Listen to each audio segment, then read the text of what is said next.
Good evening, Simon. Good evening, everyone, from the TT Grandstand, where we are all set to fully get the Festival of Motorcycling up and running.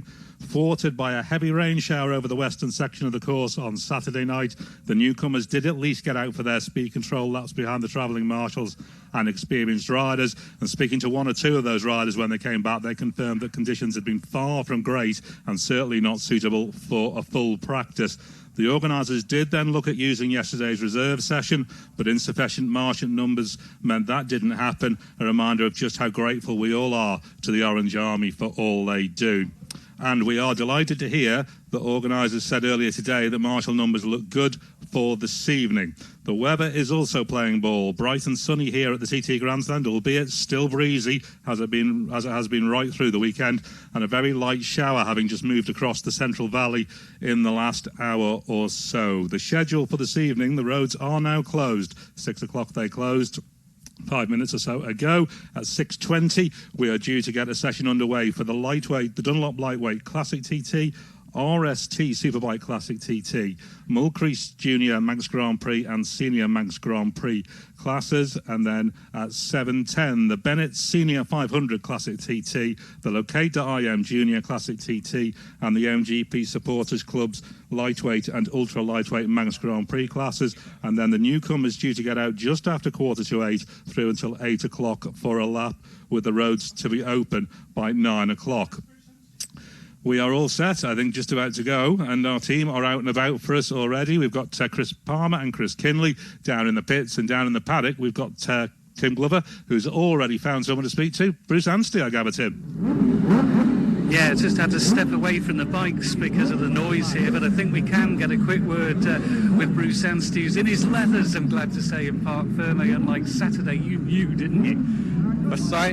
You knew that things weren't going to happen Saturday. It's just one of those things. It's just the way it ended up. Just knew one was going to go out, so I didn't bother getting in my leathers. But I'm in my leathers now, and I'm looking forward to heading down that way. So I have to describe to the listeners a massive grin on your face. And I think I've got a grin for the next 2 laps, I think, before I come in. But no, just I don't know what to say, really. What does it feel like for you? Because you know what you've been through. What does it feel like to be here at the TT Grandstand, about to get aboard a Millencote White Paget's very special bike?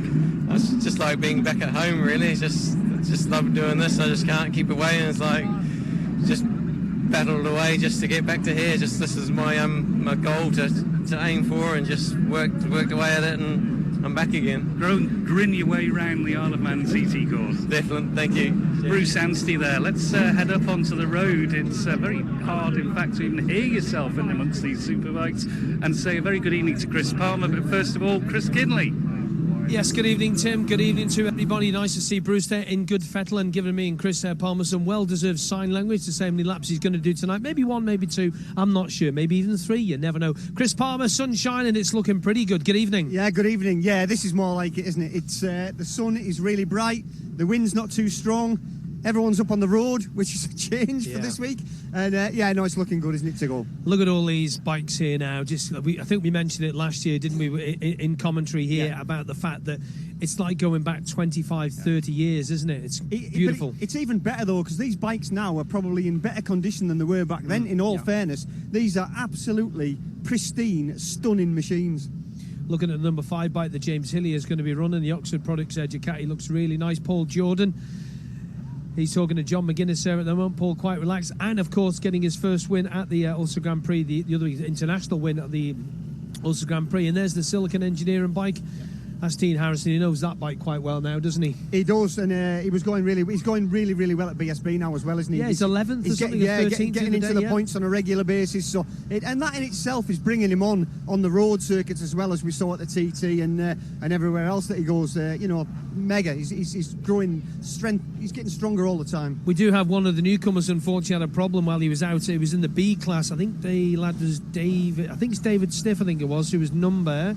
Where is he? Hang on, let's get to the page. There it is. It's number 25. He had a problem. The machine broke down going down through Union Mills. It broke down, unfortunately, and he didn't manage to complete his lap. But he is going to get out a little bit later on, we're being told. Not at the front of this lot, because we want to get these guys out on track, because they've all been sat around. And the number 10 bike of Connor Cummins, Yeah. the Malenko YZR. Oh, the YZR 500 does that look sweet. 500 two-stroke. Look at Four you. cylinder. Oh no, I'm absolutely drooling, aren't I? That is the ultimate machine for me. We were just talking about that before, weren't we? Of course, we have the Festival of Motorcycle and the Classic TT and the Manx Grand Prix in it. Where have all these TZs and RS250 Hondas come from and Yamahas? Where do they all come from? Well, do you know what? They've always been there and always been around, and people have just had them in sheds and under sheets and in corners. In their hallway. Yeah, exactly. And now it's great for them to be dragged back out, renovated, put back on the track, and we're benefiting from all this. The two-stroke sounds and smells that get all over again. The old classic Superbike thing around a lot of events, and there is talk of them possibly bringing one of them to the Ulster Grand Prix. A few of the riders were asking about that. Maybe they might be putting that to them to give an extra, a dimension to it would be quite nice, because look at the field and look at the grid that we've got here now. You've got the world's best road racers here to ride classic Superbikes, but like you said, better than what they were originally, and doing better speeds. Yeah, well, the better speeds because they are a better bike. In all fairness, sometimes they've got better brakes on them now, better suspension. Things have moved forward. So as we see them here, they look like they did yesteryear, but they have got better parts on them. Because years ago they'd all be on 17-inch wheels now, won't they? A lot of them are now, yeah. What were the original 16 well, some had 16s in the front, some had 18s in the back. All sorts of. The Hondas run 16 and a half, yeah, didn't they, for a bit, on the RC45s? Yeah, a lot of Superbikes ran 16 and a half inch rims for a long time. The one I rode had 16 and a half in, but again, you see, it's controlled by the tyre manufacturers as well. So if you can't buy the tyres anymore, then you've got to change the rim size. And how would you go about doing that, Chris? Just change wheels, matey, and then obviously you've got to then change the offset of where the calipers are, because no, you don't, because it's the centre of the wheel. It's only the diameter, the outside of the wheel that's changed. But it's there's a little bit of jiggery pokery to be done. I like it. That's a good word for today so far. You were saying you got here quite early. You've been helping a few people out to do suspension. Have you been helping out newcomers or experienced people? Yeah. I got a phone call off one of the newcomers that was. He was having major problems just even on the escorted lap, so that then makes the alarm bells ring, and I thought what was he it having? was just set up far too stiff, and he wasn't going that hard. No, either. exactly. So he said he got to Ramsey and he couldn't even hang on to the bike. So I thought, well, if that's on an escorted lap, what's it going to be like when it's and it just I feel like I've just got to step in and help these guys out sometimes. And what did you do to change that, Chris? How did you make it more rideable for him? Yeah, well, basically backed everything off, just softened everything off, and we've put him a softer spring in the back as well, and set up the sag, which is obviously when the bike sits off its stand on the road, you've got a certain amount of what they call sag, which allows the wheels to drop into bumps as well as follow the bumps as well. So just basically went through it and helped him out the best we could. We might still change his front springs yet as well. So there's a lot of and that's the first night of the week. What bike's that on? CBR? He's actually on a ZX6. Okay, on a Kawasaki. Okay, good. Okay, so that's an easy enough job. Is that with Richard Maxton or somebody else? I rang him this morning. I got him involved. He's been up as well because it has a Maxton in the rear anyway, which is great for us to set up. But it's just a little bit of gathering of people with knowledge and getting everything sorted out for them, because these guys get here and they're sort of in the lap of the gods. People, they've been told that it should be good, but in actual fact it isn't, if you know what I mean. Okay, so they've been told basically what settings to put in, but every rider can be different. Of course, and the different weights as well, and different riding styles. It's all relative. Do you know when you did endurance races and that, you kind of like someone like yourself, and then say your teammate was someone like Big Phil Crow, how would you go about getting around that? I don't know. Did you never do an endurance race or nothing? No, I didn't, mate. No. Okay, that must be an interesting quandary to think about, mustn't it? Yeah. There's a better word, quandary. Quandary. Do you like that? But I do know a man that does know a lot about endurance, so I will ask him, my boss, tomorrow. Clarkey was away with the Jackson guys, and John McGuinness and all those guys, wasn't he, with the endurance, world endurance? So I'll ask him. I'll ask him. Okay, thanks very much for that. Looking at the weather conditions, looking out towards the Irish Sea, looking across Douglas Head to where Manx Radio Broadcasting House is up on the headland, looking pretty good. The wind's still in in fact, I tell you what, that wind from the other day is slightly now blowing from right to left, whereas the other day it was just blowing a little bit from left to right as you look down towards Glencrutchy Road. So a little bit of a headwind, you would say, when you get over towards the west side of the course. Yeah, I would think so, but the thing you've got to watch with the wind round this place is obviously side winds coming out of gates and out of junctions and things like that. It can actually blow you like a metre offline, so you've got to be sort of a little bit savvy about that as well. So obviously the newcomers don't know about that yet, but they will find out. Let's go over to Chris Boyd. Let's get a quick update. We've just had Gary Thompson on. Let's get the official update. Chris Boyd. He has, and we just mentioned that shower that had moved through the Central Valley an hour or so ago. That has apparently left some wet conditions out on the run out to Ballacrane. He said the rain flags will be showing on the opening lap at Greba Bridge, Gorse-Lee, and the exit of Ballacrane. So riders have been warned there about conditions at Greba Bridge, Gorse-Lee, and the exit of Ballacrane. He says he doesn't anticipate those rain flags to be shown for the whole session, as things are drying out fairly quickly, but they will be showing it for the first lap. Just while we're back up here in the grandstand, we'll remind people that if they're wanting to get to the live timing for this session, they need to go to iomttraces.com/classic and then just hit the live button, and you'll be able to access the live timing and indeed the commentary from ourselves there if you want it, and all the information available there. iomttraces.com/classic and then hit the live button. Let's take it back down to Tim Glover. Yeah, just diving in amongst the Manx Grand Prix competitors here, and Damien Horan is here. David, very good evening to you. How are you feeling after all the frustration of Saturday? Here we're ready to go. Yeah, mad to get out for a few laps now, yeah. Just, it's a lot of sitting around now, so hopefully we get a good, handy night in, you know. And there's a good scutch of newcomers, around 30 or so, which is healthy for the Manx Grand Prix. Certainly is, yeah. It's great to see it. It's great to see the newcomers now, you know.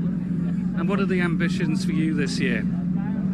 Well, you always come over here to do your best, you know. It's always, every single person here wants to stand on that top podium. There's no doubt, but you know, it's just how good you are on the day. So just good safe run out, you know, and go as quick as I can. And what's the plan of attack tonight? Big Bird first? Yeah, going to go out for 2 laps on the 750, and if I get back in time, try for at least 1 lap on the 600. So for a change this year, I have 2 complete bikes rather than chopping and changing engines and stuff, so it's top factory stuff now. I'm telling you, it's a bit of a novelty here, you know. We're running out of things to do. Damien, go well. Thanks for talking to us. Back to Chris Kinley. Thanks very much, Tim. As we look down towards Glencrutchy Road under the RST bridge, it's all quiet at the moment, but in about 3 minutes' time or so, Horse Saiger's going to be the man to set himself down the road. Horse, welcome back to the Isle of Man. Great to have you here again. Yeah, it's great to be here again. Off at number 1. Yes. Again. Yeah, it cost me a lot of chocolate and shirts, but it's the best feeling in the world. Nice to be back here. Any changes from last year's bike to this year's, or the same? I just see a new exhaust system from Harrison, and maybe we readjusted the rear shock from Maxton, so we will see. And we're happy enough with the bike last year, just these little changes you've asked for? Yeah. The bike is nearly perfect, and it was just me. I was a little bit rusty last year after missing the DD, and most of the week we had no practice. Yeah, well, that's right, and hopefully not going to be like that this year. Good luck, Horst. Cheers. Thank you very much, Horst. And well, that was a quite tame interview for Horst, actually. He's normally quite very, very effervescent, so just let Chad take his pictures. Thank you very much for that, Chad. That other machine you can just fire it up in the background is the Dean Harrison bike, and number 2 he's here. And Paul Jordan going to be racing on the Mistral Kawasaki. Let's grab a word with Paul if we can. And hello, young man, all right? Not too bad, Chris. How are you? Very good. Also Grand Prix winner now in your own right, which is nice. But what about riding the ZXR 750 for the Mistral boys? How did this all come about? Yeah, so it came about last year. Derek McGee got injured, and then I sort of stepped in for him, and then just sort of carried on from there. We done the pre-TT with him, and just sort of got a bit of a friendship going on, and really enjoy riding for them. And what about the bike? Same as last year, just asking Horst, a couple of changes made to his. Any changes from last year? Not a thing changed at all. Just the bike itself's been proven, and it's it's competitive and proven. So it's just down to me, just really to sort of get in there and just get stuck in with these boys. Right, 6:25 start. We've just been told. So about a marshalling issues around the course. Just a little bit of a 5-minute delay. You've been sat chilling out, not doing much, just chilling in the van, watching onboards and stuff. I mean, you just deal with it, don't you? Yeah, it's fair. There's no point get yourself all worked up about it, is there? Everybody's in the same boat, and it's just one of them things. Just sort of have to just get on with it and just deal with what comes at us. All right, Paul, listen, good luck, thank you. Cheers, mate. There's Paul Jordan off at number 3. Happy, confident young man, and 5-minute delay, pardon me, just in there, but these guys, I'm sure, won't be too bothered. Look at the Oxford Products Ducati there of... fantastic, aren't they? Yeah, they just... it brings back memory. I mean, obviously, I remember these back in the day, so it is lovely to see them back out there, and I'm sure there's lots of other people round about our age, Chris, that's glad to see them back out as Hang well. on a minute. Just come back on that a little bit, if you wouldn't mind. Sorry. You had a birthday not so long ago, which I was did. how many? 57. Wow. I know. I'm glad I don't look it, mate. I'm saying nothing at all. There's a conversation happening in the bus stop. Only 57, Only. we've just been told him he is. And Jamie Cowd, do you want to go and have a word with young Jamie Cowd, or do you want me to do that, mate? You're all right. Go and have a word with Jamie, riding for the Prez Racing team on that lovely ZXR 750. Off you go. Yeah, I've got Jamie Coward. Now, Jamie rode this bike earlier in the year to great success. A really, really fast bike. We know that already. I take it you're looking forward to riding around here on it? Yeah, I am. Yeah, I used it last year and the first time on it really, and used it at the pre-TT beginning of this season. We had a very good result down there, and the pace was really good. So the bike's really good and strong. So I'm just looking forward to getting going now. I've been here for 3 or 4 days, start doing notes. So I'm itching to get out there really. Oh, that's great. Great to hear. Good luck, mate. That's Jamie Coward. Jamie Coward there, yeah. And David Johnson. Davo, all right, mate? G'day, Christopher. How are you, mate? Yeah, good. Talk us through the bike then. Yeah, it's Andy Dungeon rode it last year, and I was seeing how he went on it. It went really well, and looks awesome. Alistair Cowan builds an amazing bike, so I definitely put my name in there to ride it, and now I'm on it, so I'm loving Have you been on it yet at all? Have you done? No, dear. it. Okay. Not at all. About to have a go. I've not even revved it up yet. So You know, No, I was supposed to be down there before, but I was asleep in the motorhome. sleep in the motorhome. Chris were talking on Saturday night about the fact, when the rider turns up and he's like, well, I've not even turned the wheel on it yet. You're obviously going to sit on it. You have to get the rear sets and everything and the bar set up for you, and then a sort of base sort of set. Because you and Dudge, I think Dudge a little bit shorter than you, isn't he? A little bit, probably about 20 kilos lighter as well. So, But, so have you got a general suspension setting that you can put in there that you know, or have you just guessed it? I've worked with Max and Richard from Maxim before, so he knows roughly what I'm like as a rider, so you just chuck that in and we'll see how we go. So, as you like as a rider, do you like the front to go? Do you like the back to go? Do you like it stable? Do you like it a bit loose? I like them really fast because Oh, I'm a big bastard and I need a fast bike.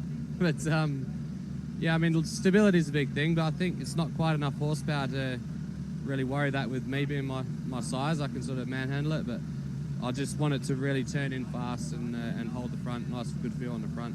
I think that's probably the biggest thing. The rear, I can just let it do what it does and my fat ass can deal with it.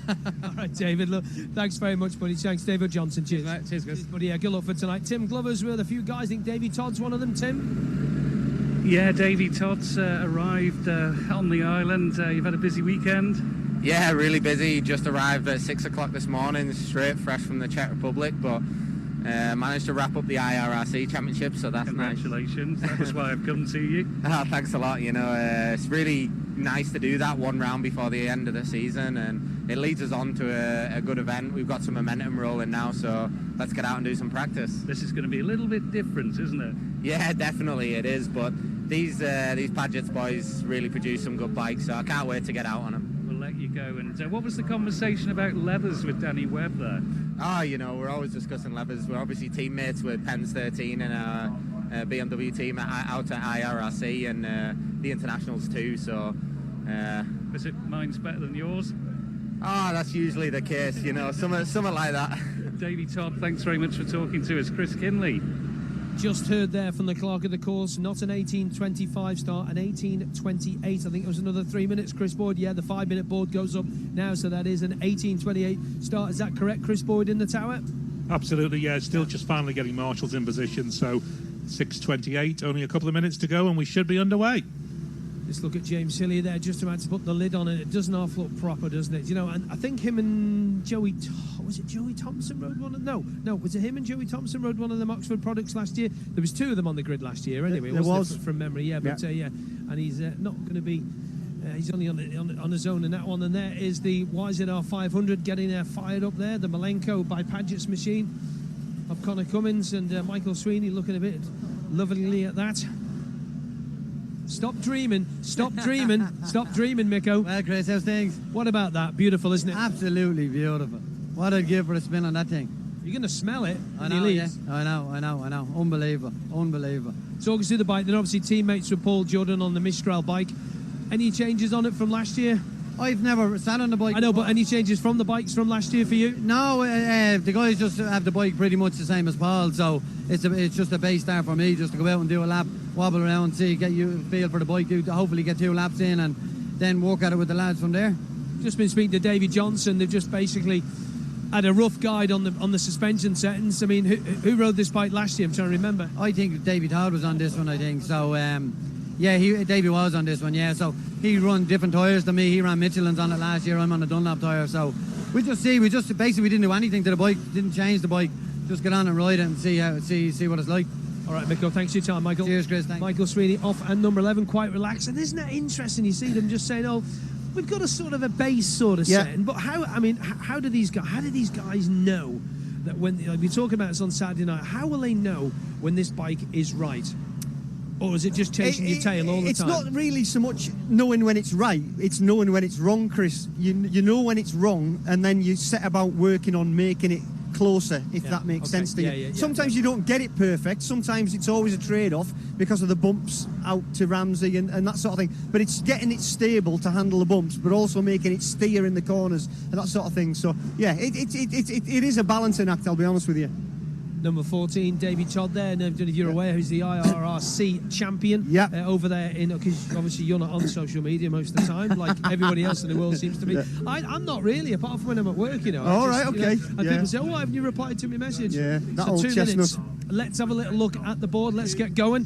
6:28 start confirmed. That is good news. So that is in about 2 minutes' time. Lee Johnson have a little bit of a stretch with those new RST leathers. So visibility excellent. Damp patches on the approach to Grieber Bridge, and it's gone. Grieber Bridge, Gorsley, Ballacrane, and all those other spots that we heard Chris Boyd mention. In fact, Chris, if you've got that written down up there, can we just reiterate it now that we've come out of the noise of in there to the start line? Chris Boyd.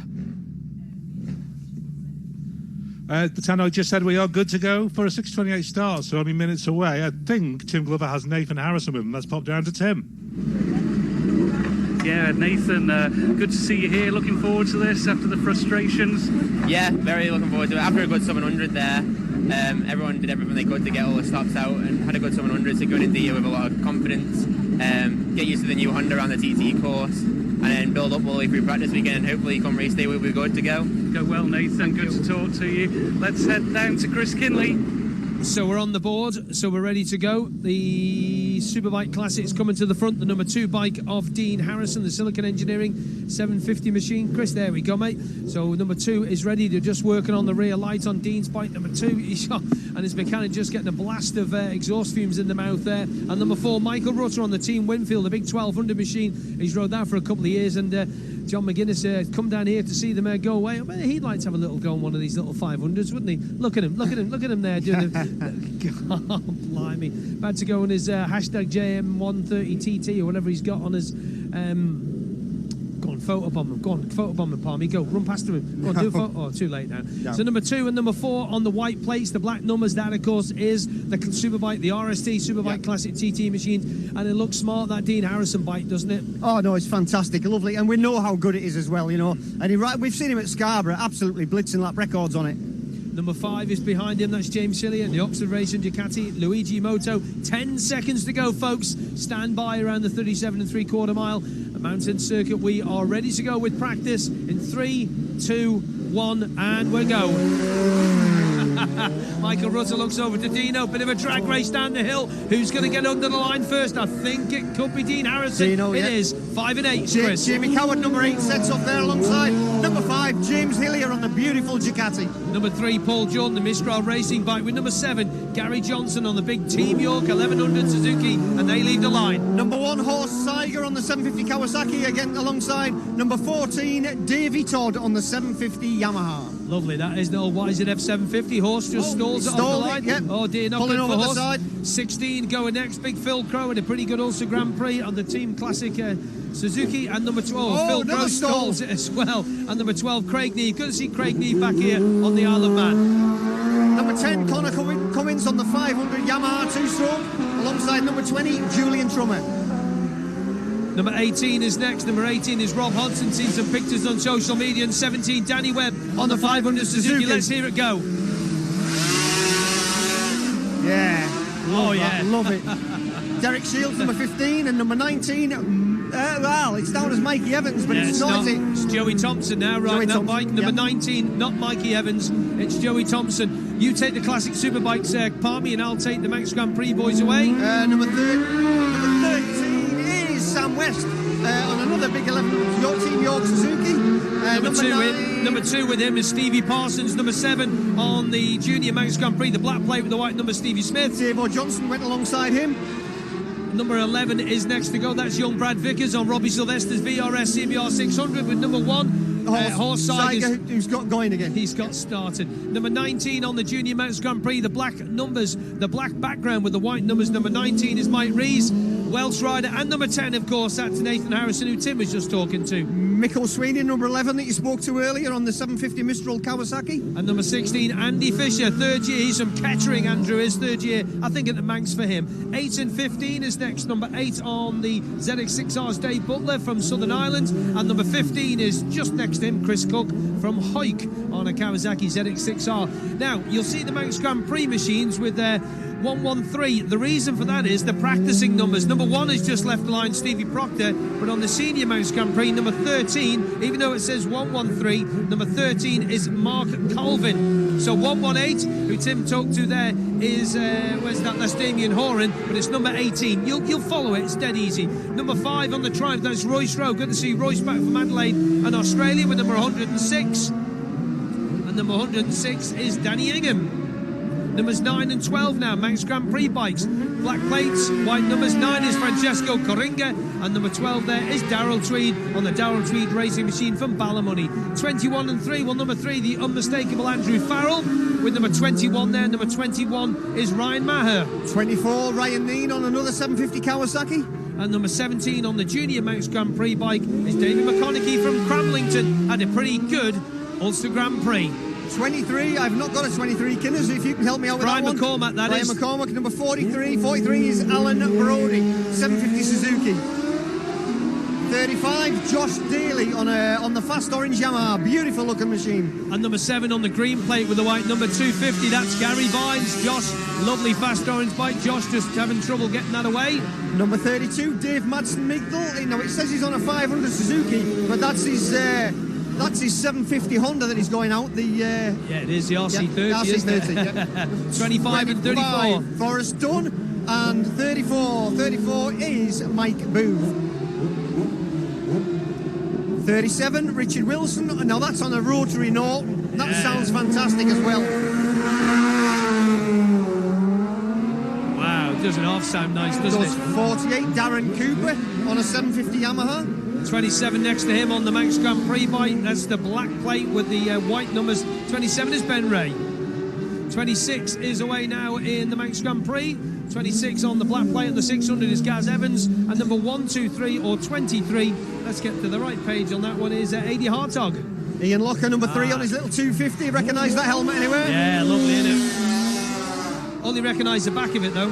And number 28 is Sean Evans on his Senior Manx Grand Prix bike. 32 and 43. 32 is Tenny Bresson and 43 is Colin Croft on their junior bikes. 24 and 33 in the Manx Grand Prix. Number 24 is Dennis Booth, the evergreen Dennis Booth. And 33 coming over towards us now is Grant Gaskell. Number 12, Phil Harvey, another Laylaw 250 Yamaha. Lovely, immaculate looking machine. Phil Harvey, that'll be. And 25 away is Leon Murphy from Coopermere, the Scotsman. 29 and 31 about to leave us now. 29 over the page we go is Stevie Horn, and 31 next to him is Chris Sabora from America. Number 40 is James Caswell on another 750 Yamaha. On the classic TT Superbike, and 34 leaving alongside him is Andy Windsor from Chichester. 36 about to leave us now, another one of Robbie Sylvester's bikes. That's Daniel Fernandez. And I missed the other one, unfortunately. 49 and 39. 49 on the Junior Manx again is Stewie Hall, and 39 away is Richie Stubbs from Stone. 50 and also 30, so 50 is Mike Minns. We talked to Mike just a wee bit earlier on. And number 30 away, number 30 is Davy Quine, Manxlad from Glenvine on the Isle of Man. 37 and 47 about to leave us now. 47 to Nigel Ray, and 37 Rad Hughes from Doncaster. 46 and 35 now. 46 with the V&M leathers on. That's Ross Orchard. And number 35 is Jack Fowler. Again, on the Manx Grand Prix junior bike. Number 49 on the classic Superbike on a Suzuki. It's Mikhail de Koppel. It is. And that brings back memories. The old Durex Suzukis, remember those? And number 18 next to him on the green plate. Charles Rees Hardesty on his 250 Yamaha. Yeah, always turns out a good bike. Number 41 on the junior Manx is Stewie McCann, about third year here for young Stewart. Good to see him back again. 58 Paul Williams as well alongside him there, was it? Yeah, on the classic bike. 48 and 55. 48 is James Reveley and an old RZ R6 there.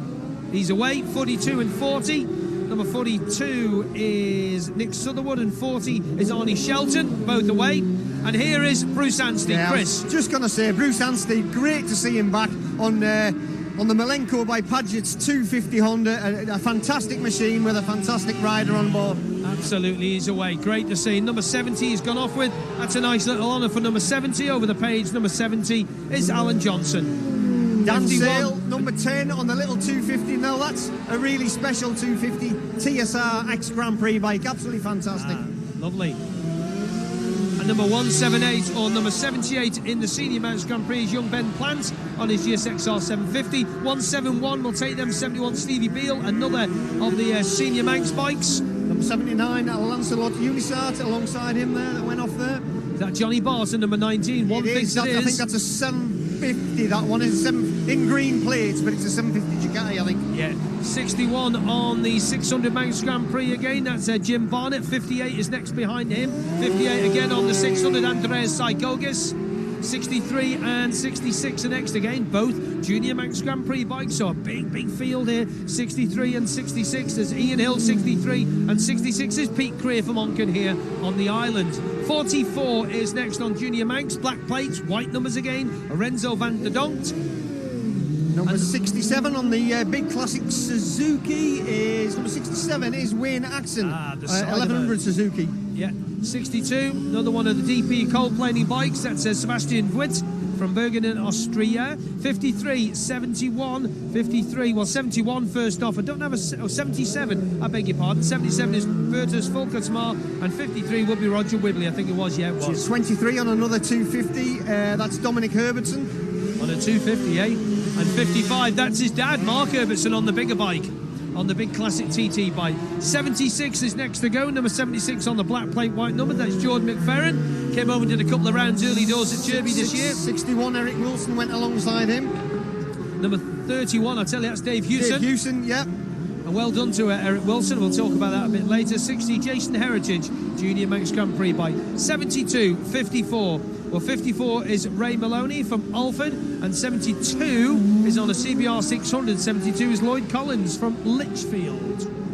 69 and 75, both to go Manx Grand Prix bikes. 75, Christian Slater. 69 is Pete Murray. Number 31, Heaven Owen on another 750 Ducati. Allowed out with the 250s in that class. There's a lot out in that class, isn't it? 65 is Robert Nelson, local lad from Douglas and the Isle of Man.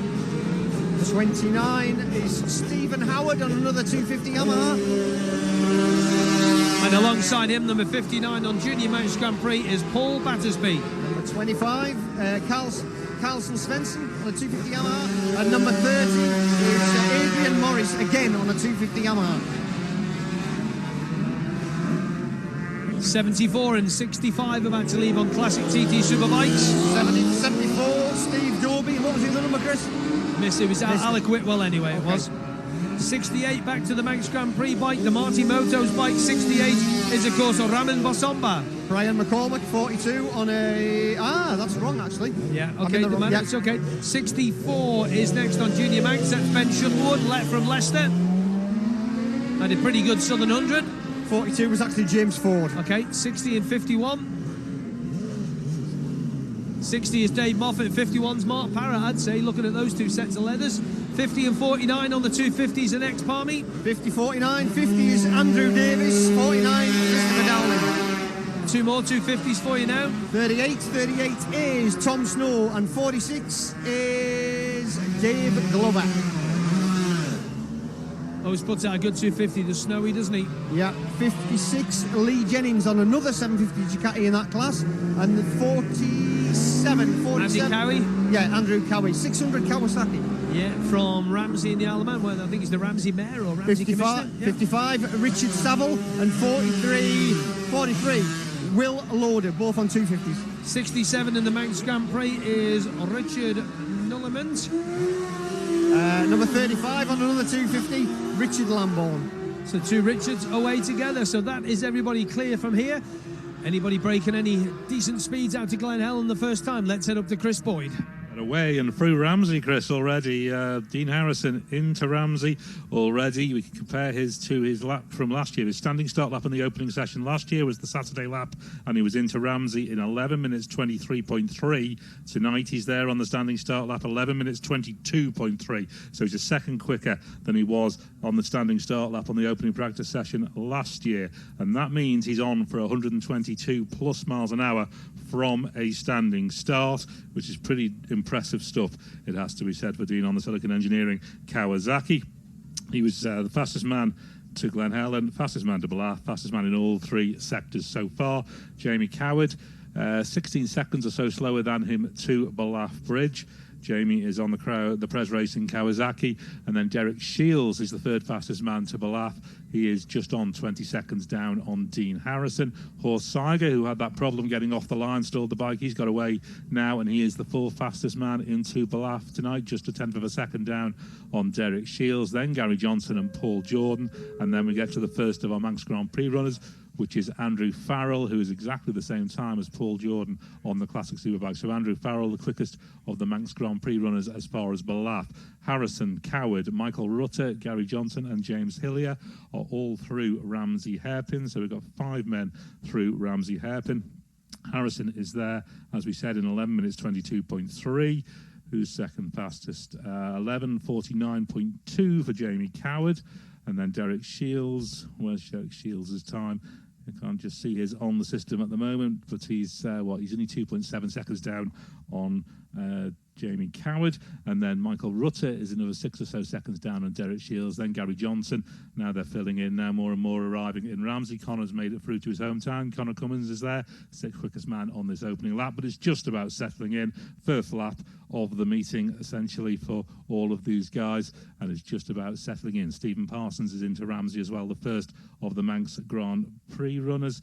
He is there. He was, where was he? 4th fastest of the Manx Grand Prix runners to Ballaugh. Andrew Farrell still the fastest to Ballaugh.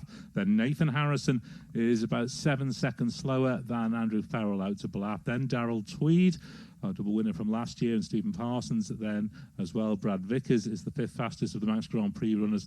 Then Francesco Caniga and Dave Butler round out the top 6 or so there, as more of these guys make it into Ramsey. We await Andrew Farrell to arrive into Ramsey, but Harrison's still the fastest man there, and fully 26.9 seconds faster than Jamie Coward as far as Ramsey, so about 26 miles into the course. Dean Harrison is taking a second a mile out of everybody on this lap, so it looks like we're heading for 122 miles an hour probably. Then Jamie Coward, then Horst Seiger, then Derek Shields and Michael Rutter.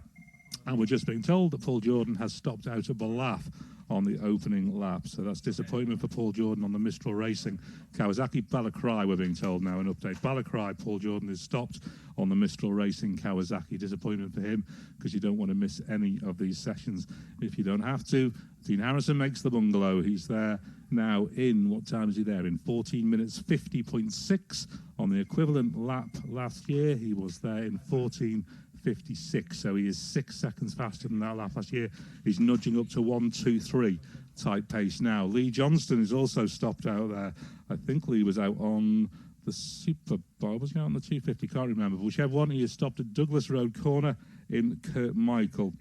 He is out on the 250, we're told. So Lee Johnston stopped at Douglas Road Corner in Kirkmichael. And, we just watched this Dean Harrison lap, because this is actually really impressive stuff from a standing start.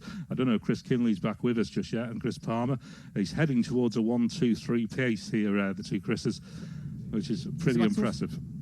It is, yeah, from a standing start too. He set off like a scalding cat, didn't he? Really, really did. And him and Michael Rutter were the first 2 bikes, where Rutter, of course, on the bigger bike. But, yeah, you are on, Chris. You are on, buddy. Don't worry. I'm just checking this out. I've had a little look already. You're on. Panicking now, no, don't panic. Don't panic at all. Tim is actually with the Silicon team, probably relaying them to that information. Tim? Yeah, well, they're all glued to their phones here, and he's on, we reckon, for about a 1, 2, 3 opening lap, which is some going. Not bad for a first night, that's it, absolutely. And the cups of tea have arrived, so you're being well looked after. Good teamwork. You can't work without tea.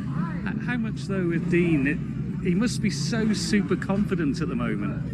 He's peaking. We were riding yesterday, so you can't beat that. I know it's a different bike, but just keeping him on fresh all the time, there's no substitute, really. And you have got the right tea. There was you had your tea taken off you there. Absolutely, yeah. With sugar, I think. There's always one with the sugar, and he forgot to leave his stick in it. Well, we'll wait and see what this lap's like. Back to you, Chris Kinley.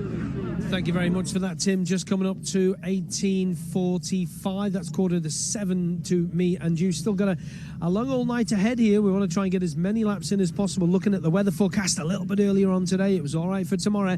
But Wednesday, there's that band of rain coming across that we watched. Carol Kirkwood show us the weather on the BBC this morning. Other weather services are available. Just better get them in. Well, we can't really have our own Met Office here. But again, we're all in the weather gods too. And well, do you know what? I was absolutely gobsmacked. I was speaking to somebody the other day, and they were saying, have you seen some of them things people are putting around on Facebook and things about the weather? There's nothing you can do about it. There's nothing you can do about it whatsoever. It's just what it is. Dean Harrison is at Cronk-Namona, so we're going to get him through. Is he going to go for the flyer, or is he going to just settle it in on one lap? Because he will have a little run through. We'll go out onto the road just to see him coming up as we look up towards the trees, and he'll come blasting out of there. And how many times has this been said over the years? It's all quiet at the moment. He'll be coming down into Bedstead there, quite bouncy into there, probably a little bit green. You always get one, don't you? You always get one trying to get in the way. I don't know. So as we look up there again, the traffic lights are being turned off. The marshal will be straining. There'll be a lot of people watching there where that building used to be on the exit down by Victoria Road. As he'll come out there, he'll blast out. And the Silicon Engineering bike in them distinctive colours and that distinctive Dean Harrison helmet will come out with the Dean Harrison with the little upside down shoe, horseshoe that he's got. Here he comes. Listen to this. Across the line he goes, Chris Boyd. 123.42 miles an hour, 18 minutes 20.532. What a way to start the meeting. That's a good opener, Chris Palmer. Yeah, that is a good opener. But, you know, we know how good he is. He's ridden that bike before. He knows it like the back of his hand. He knows the course like the back of his hand. And he's stamping his authority, isn't he? And, Tim, you've stayed down there, hopefully, with the Silicon team, because he's just doing the one lap coming in. He's quite a way ahead. And I think Chris Boyd, who was second on the road? Who is it? Because Rutter went off as well. There are 3 more through Cronk-Namona: Jamie Coward, Michael Rutter and Gary Johnson. I suspect Jamie Coward might have overhauled Michael Rutter. It might be Coward next. So Harrison 45 seconds quicker to Cronk-Namona than anybody else. Okay, Dean Harrison is in. The team crew stop him there now. He's getting debriefed straight away. Quite happy. Looking at the rear though, Chris, what's he just pointing out there now? Would that be a tyre possibly? It could be a tyre. It could be rear suspension. But you've got to remember, he's just stepped off his BSB Superbike yesterday and jumped on that, and it will not feel anything like the same as that. Up to Chris Boyd for more times. Michael Rutter coming in as well on his lap, 117.25 on the Yamaha. Jamie Coward, I think, went straight through, 118.29 on his Kawasaki. So 18 minutes 20.5 for Dean Harrison, 19 minutes and 8.2 for Jamie Coward. That's quite a way behind, but it's only the first lap of the meeting. Michael Rutter, 19 minutes 18.4 as Gary Johnson comes through, 116.04, and he carries straight on, 116.04. Chris. Thank you very much. Tim Glover's having a little ferret round in there. Just bring Tim up a minute and just see what the reaction is. Tim Glover.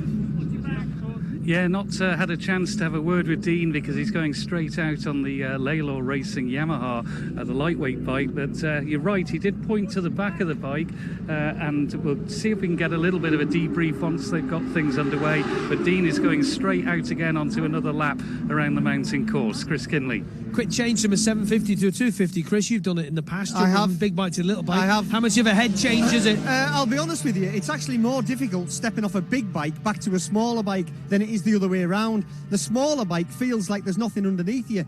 Stepping off the big bike onto it, and obviously all the braking points are completely different as well. So you've got to be really careful on your braking points. The little two-strokes can brake much later than the heavier four-strokes. Let's get back to Tim Glover. Tim?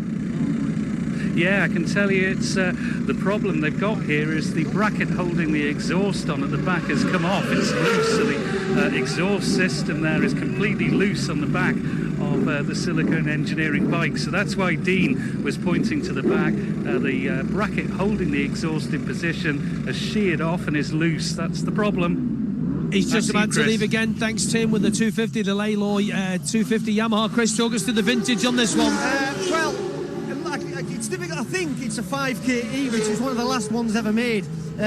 Which is it's same board and stroke as a Honda and a Aprilia, and it was the best bike in my mind, the best sort of production bike that you could. When I say production, I mean race bike that you could buy over the counter. It was probably the best one ever built, best handling. A lot of people, the Honda possibly had a little bit more power, but the Aprilias, not many people could afford them. Yeah, if you could get hold of them, yeah, but they are probably the best thing. The best of the last in the line, if you know what I mean. Was it Wolsey Coulter at the Northwest 100 started at the back and came forward on those Aprilias and won one years ago? Yeah. You're looking at those Aprilias pumped out probably close on 100 horsepower back in those days, which is incredible when you think. What were the Hondas putting out? Yeah, a good Honda. A good Honda. Mine had probably 87.5 on one dyno, but it did push out 94 on another dyno, but probably nearer the 80-ish, I would have thought. There's a big horsepower difference in it, really. Yeah. More times from Chris Boyd in the tower. Chris? Absolutely. Just a quick look at the Banks Grand Prix Junior class. Nathan Harrison, the local rider, is the fastest man on the Chris Preston machine. He is 115.82 miles an hour on the Honda. And then who's second fastest? Stephen Parsons, second fastest, 115.1 on the People's Bike machine. Brad Vickers, 114.49. Some of the other classic Superbike times, we got as far, I think, as Derek Shields at 118.38.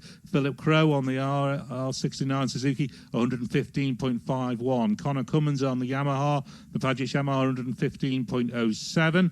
James Hillier, a steady lap on the Ducati, 111.28. Similarly, Davey Todd on the Yamaha, 112.22. Horst Sager, a decent lap on the Kawasaki, 118.46. Craig Neve, 112.17. More of the Manx Grand Prix guys coming through now as well. We've said Stephen Parsons, 115.1. Nathan Harrison, 115.82. Fastest man on this opening lap. Brad Vickers, 114.49. Stephen Smith, 113.3. Dave Butler, 114.43.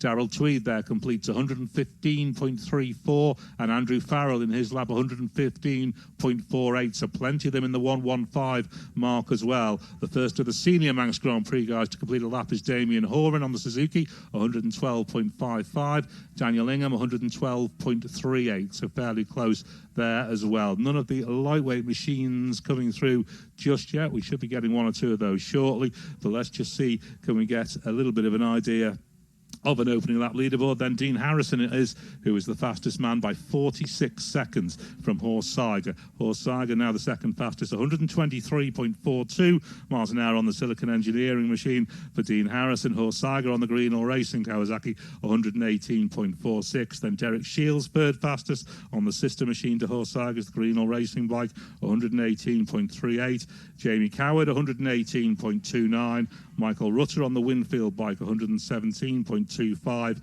and Gary Johnson on the Team York Suzuki, 116.04. Philip Crow, the sixth fastest, 115.51. Let's have a look at the lightweights and see where they are. They're just about to complete the lap. I think Ian Locker is through Cronknamona, and he is dicing. He's taking... Anstey quickest in the first sector, then Locker in the next, then Anstey in the next, then Locker in the next, then Anstey in the left. They're just swapping fastest sector times here, so it'll be interesting to see when both Ian Locker and Bruce Anstey cross the line. Gary Vines has crossed the line at 107.54, and there is Ian Locker completing 109.37.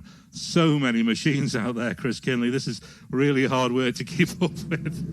And this is only the first session. You've got the second session to go. Yeah, we got now Andy Farrell about to go out on his classic Superbike number 46, and Darrell Tweed is about to go on his classic Superbike. He's running number 56 in that one. And 16, Phil Crow, I think you said fifth or sixth quickest. He's going to be the third bike. And you were telling me, Chris, that these big GSXRs are running a 1400 motors. They're the Bandit.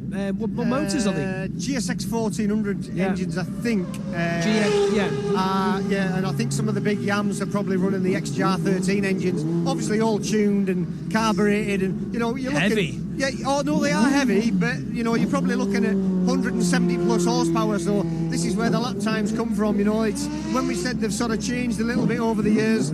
It's they have a little bit. Certainly have. Michael Sweeney is with Tim Glover. Tim.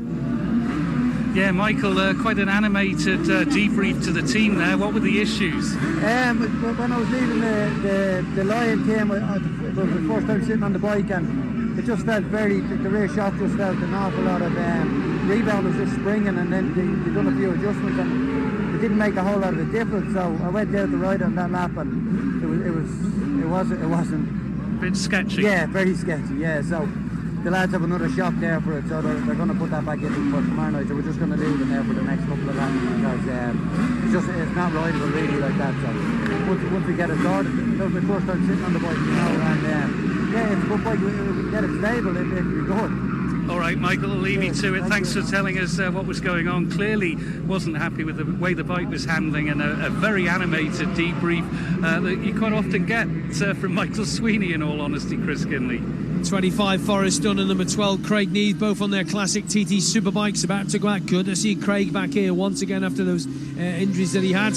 Looks nice, that ZXR 750, doesn't it? Seems to be the weapon of choice, doesn't it? Yeah, yes. Not many people running the GSXR 750 of that vintage, are they? Really, not many of them. No, but if you think back in the day, they were the weapon of choice. Obviously, the 750 was the upper limit back in those days. So it. There's probably more of those knocking about than anything else, if you know what I mean. And GSXRs. Scott Russell like and World Superbike, exactly. wasn't it? Yeah.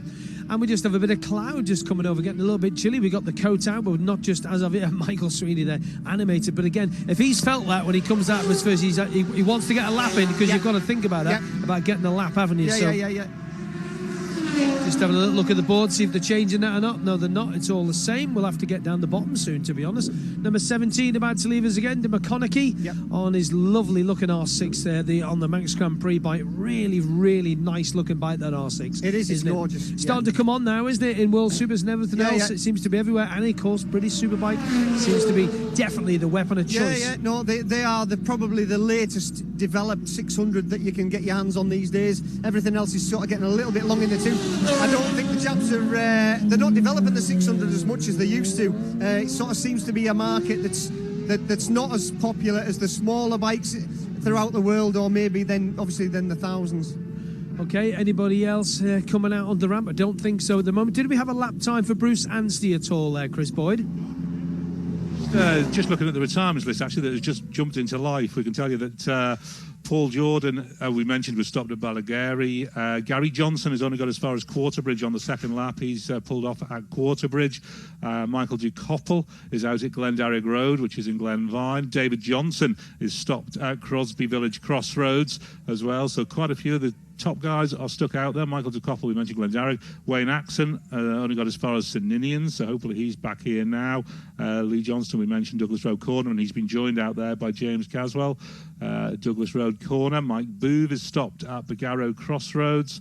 David Glover is out at Douglas Road. There's quite a gaggle out at Douglas Road Corner. 3 of them out there now. Adrian Harrison is stopped at Sulby Bridge.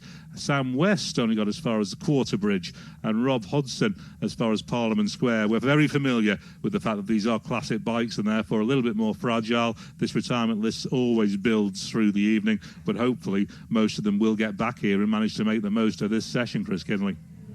Yeah, more riders continue to go through. Look to think like Andrew Fisher. Unfortunately, we don't have the times down here at the moment. It's technical things that I'll sort out when I manage to get a moment or two. But a pretty good outstanding lap. Connor Cummins, I think we said 115 or so on the YZR 500, sorry, off the bat. That's not too bad. No, it's. We all love that bike. Anybody that knows anything about. That's an ex-Grand Prix, Big Bang 500. Full hitter. It's beautiful. You ever ridden one? Yeah. I rode one at Macau.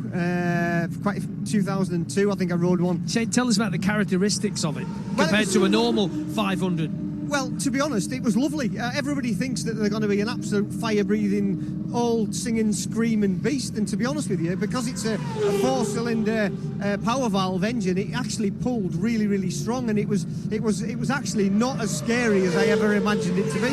It's a little bit scary at times going past the barriers and walls at Macau.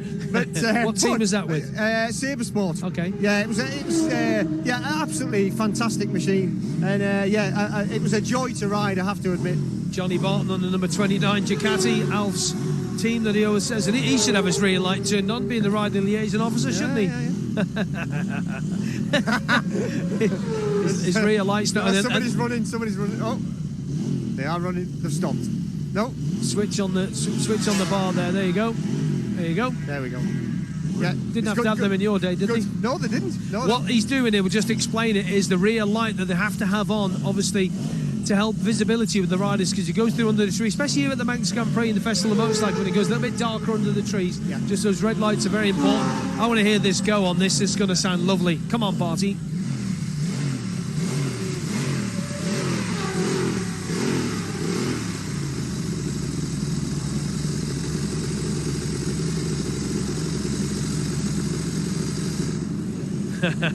Hear the clutch rattling then. Now he's just pulled it back in again.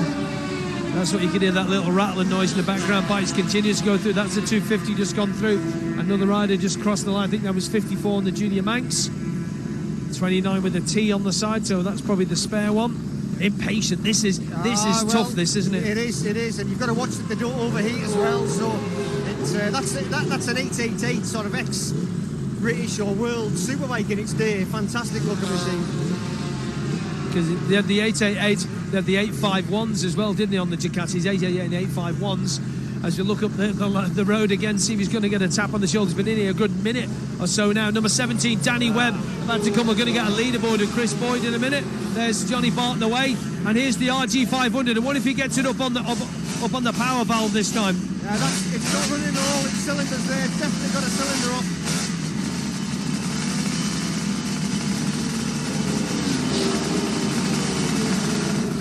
Get ready for this, folks. If you've got a radio, turn it up loud. Alexa, put the volume up to 12. It's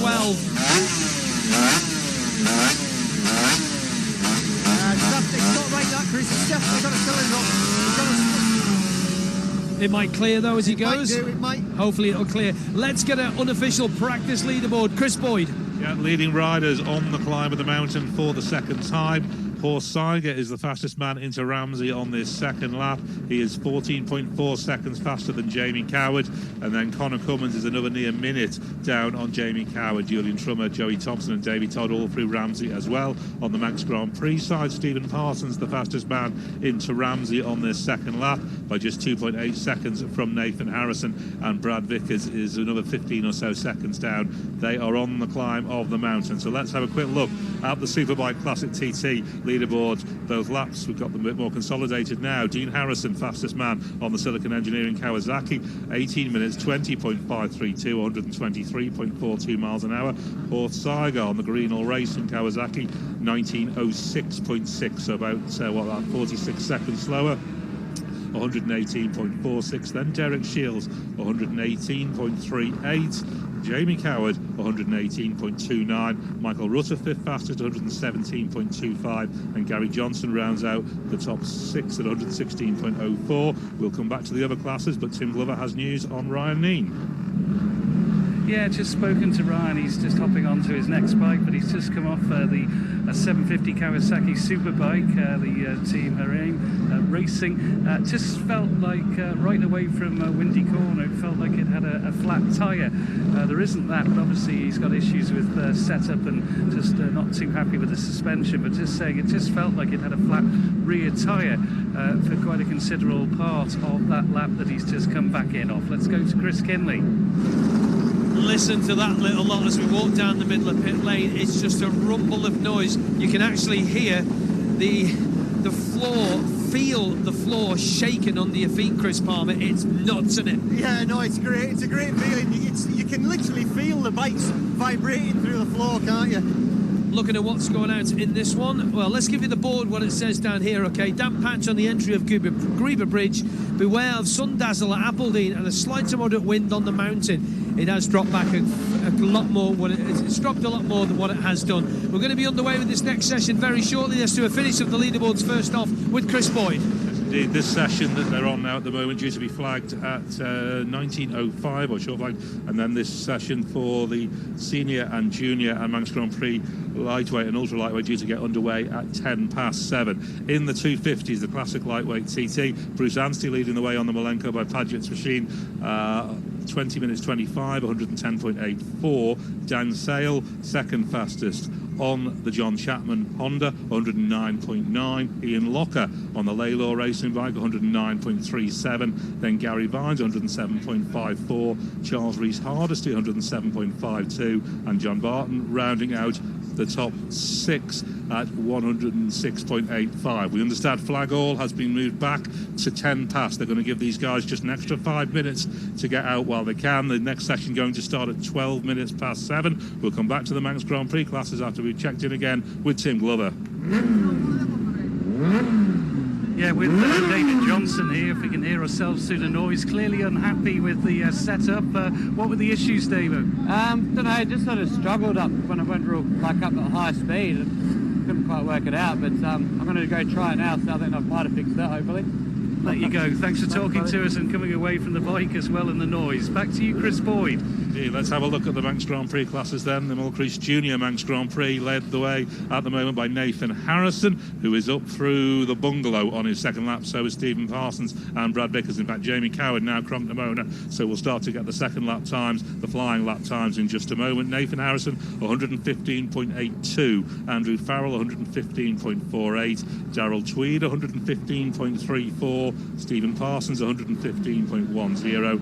Brad Vickers, fifth fastest, 114.49. And Dave Butler, 114.43. And a quick look at the guys that are out there on senior Manx Grand Prix machinery, which obviously isn't many of them because most of them are using the same bike. Very few of them have a separate bike for the senior, but Damien Horan is the quickest of those that do, at 112.55. Then Daniel Ingham, 112.38. Adrian Hartog, 111.47. Mark Colvin, 110.01. The men that are above 110 miles an hour in that class. Jamie Coward is through Cronk Namona. In fact, Jamie Coward crosses the line, 120.7 for Jamie on the Kawasaki this time, so that will move him up from, what did he do the last time? Have we got a note of his time? Because second quickest to Dean Harrison, obviously the second man through the 120 mile an hour barrier on the Prez Racing bike. So Coward 18 minutes 45 compared to Dean Harrison's 18 minutes 20, so 25 seconds or so difference at the moment. No one else through Cronk. Yes, Horst Seiger just makes it to Cronk Namona. We might just be able to get his time before we hand back down to the two Chris's, because we don't want to miss the start of this next session, which is in about 5. Coward's first lap, 118.29. His second lap, 120.70. Looking at the retirements board, Paul Jordan is now out at in fact, he's now retired. He was before at Ballagary. Now he's shown at Ballacry, so maybe there's just a little bit of confusion about the location there for Paul Jordan. Eric Cruyss is at Ballacrane.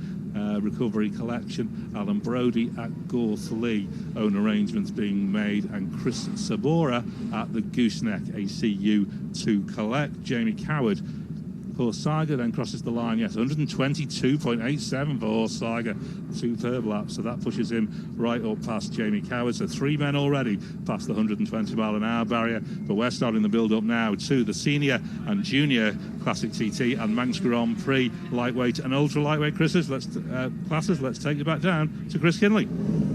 There's a rattle, there's a hum. There's an album there by U2, Rattle and Hum, wasn't it, from the right? Horst Seiger's just gone past. That's a pretty impressive lap. 3 men already in the 120 bracket, 123, 120, 120. That's pretty good first night going, is it? Yeah, no, it is. You know, but this is what we come to expect, isn't it? These guys, they literally hit the road running, don't they? They know the bikes are in the ballpark, and they obviously know where they're going, and they just they just pull it out of the hat straight away. And it was that Connor Cummins just across the line. I think I might have saw it. It was one of the Malenko bikes. It was a very tall person, so I'm going to assume 116.69, 116 and a bit. So that's a bit better than the first lap. That's progression, 115 to 116. The big man from Ramsey, the Ramsey Rocket, will be quite happy about that. And the Malenko bike is back in. He will be happy. And you have some good conversation with Connor, don't you, about bikes and stuff? I do, yeah, we're good friends. Number 2 also in, off his Junior Max Grand Prix bike. He'll be happy. That's Stevie Parsons. Oh, I tell you what, that must be such a thing. You do, can I just go for another lap? But the checkered flag's out, so yeah. We are at the bottom of pit lane. We are looking up pit lane at the moment. We're looking up to all these classic bikes that are ready to go there now. And a good scotch, as we say in the Alabama. Now, if you've never been here before, hopefully you have purchased the programme. The Senior Max Grand Prix bikes have got the yellow plate with the black numbers, okay? They're the Senior Manx Grand Prix, or the Classic TT bikes. I've got the white plate with the black number, and the Junior Classic TT bikes on the blue plates with the white numbers. Okay, that's the follower on. So that is the nut classes that are going to be going out first. Back up to Park Ferme, the other end of the pit lane. Tim Glover's there for us. Yeah, Horst Seiger's just about to go out again on his Superbike. Just a quick update on that. Jamie Coward hoping to get out on his lightweight bike. The Superbike's been put back down into the paddock, but Horst Seiger just heading out before the gate closes on another lap on his Superbike, and he's away. Back to you, Chris. Just going past us there now, and there's the number 2 bike. That's Dean Harrison on the Laylor bike. That looked pretty rapid up the return lane, didn't it? Blimey. Andy Fisher, I think that is. Yeah, it is. Andy Fisher, number 16 on the Junior Max Grand Prix bike. He's just finished his lap as well. All the times and everything will be available on the various websites after the sessions finish also. Gate is now closed, we are led to believe, so we will be getting underway down the bottom here very, very shortly. And just the edge, Chris, has gone off that temperature a bit, hasn't it? For these classic bikes, how important is air temperature for these bikes? Because they're all air-cooled. Most of these classic bikes, apart from the 250s, so they'll be air-cooled. Yeah. A lot of them are air-cooled. To be honest with you, the crisp, cold air actually gives them more horsepower. You've just got to... Obviously, they've all got carburetors on them, not fuel injections, so some of them have got adjustable. The Gardner carburetor, you can adjust the needle and you can richen it or lean it off as you sit next to it. The mechanics or whoever will adjust it with temperature, so they've got a little bit more control, whereas the other bikes, you literally have to take the carburetors off and change the jets and stuff like that. So, yeah, but they'll be set slightly rich for around here anyway.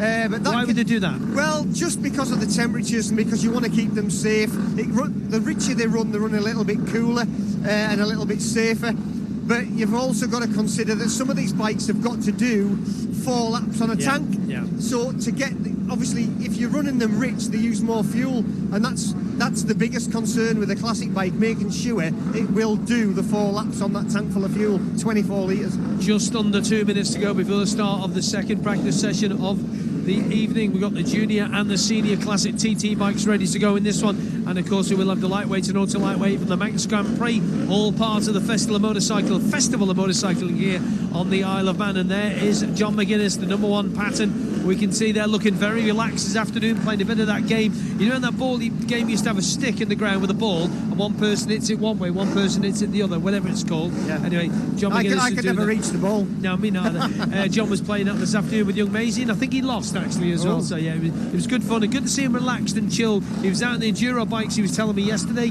got really, just to get away from the paddock for a bit, just to get out and just let the hair down. It's bike fitness as well. Yeah, good bike fitness. I think he was out with Connor doing some of the various sections of the course around the side of the Craig de Bar. And Michael Rutter is going to be on the number 4 bike, and he's well, I'll tell you what I'll do, Chris. I'll help you along. I'll get the senior bikes up as well to help you, mate. All right. I'm You're good at that. You're good at helping me. I'm telling you what. I'm just you're not just a sidekick, mate. I'm telling you, you keep putting yourself down. Number 4, Michael Rutter, alongside him, just been out on the big Winfield bike, but now about to go out on the Matchless. Yeah, the Ripleyland bike, of course. The team I rode for. Don't get upset. I'm fine. So number 1, John McGuinness on the team Winfield, the pattern. Going to get that down the line any moment now, looking very, very relaxed. He's just given Michael Rutter a bit of a playful punch there. He did. I think Rutter's going to try and get the march on him here. What do you think? Oh, he's getting back off it. Oh, what's happening? Has he stalled it? Back on compression? Yeah. He'll be getting some stick for that, won't he? Yeah, he's going to get... Steve Radcliffe is giving him a push there. And it's started again, it's fired up. That's good. They're putting it back into neutral and they're going to push it back up alongside John McGuinness on the number 1 pattern. Twin cylinder, of course, as opposed to the single cylinder matchless.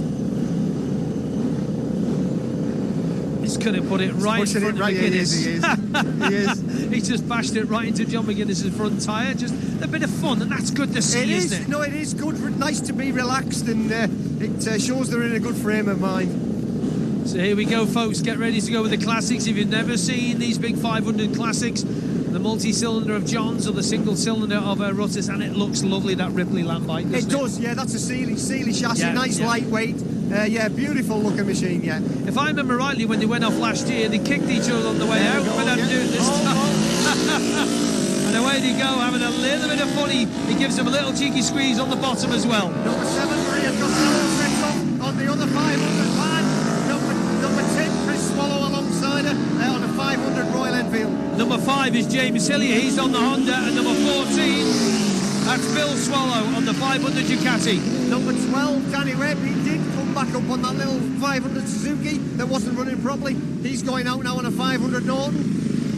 With number 11, Alan Oversby.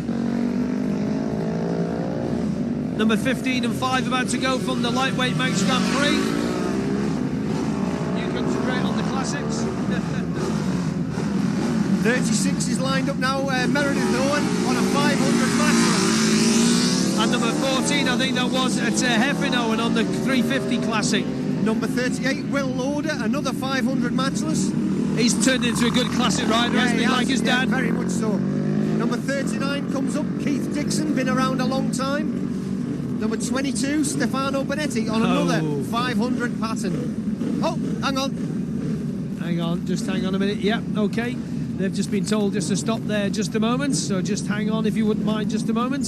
So 39 and 22, they've actually want to get away. Wasn't that funny though, watching Russer and McGuinness going away? Yeah. They do a lot of clowning around together, don't they? But which is all good fun. And they were all sat by the motorhome. They were all stuck by the motorhome. They was sat at the motorhome there having a good bit of chat this afternoon round the campfire, which you'll say, but there's no fires allowed in it. There was Michael Russell, there was Davey Todd, there was James Hillier, and there was John McGuinness, and they were just talking bikes, just having a bit of banter, you know, just a little bit of fun, a little bit of crack. That is what it's all about with these guys. They like a good bit of fun. I mean, you have to have fun because it's a high pressure environment, isn't it? Really, it is. You know what they're doing. Sorry, Chris, I'm just moving that out the road. There's there's a lot of pressure and a lot to think about in this game. So anything that you can sort of ease that with is a good thing, you know. What did you used to do to let your hair down?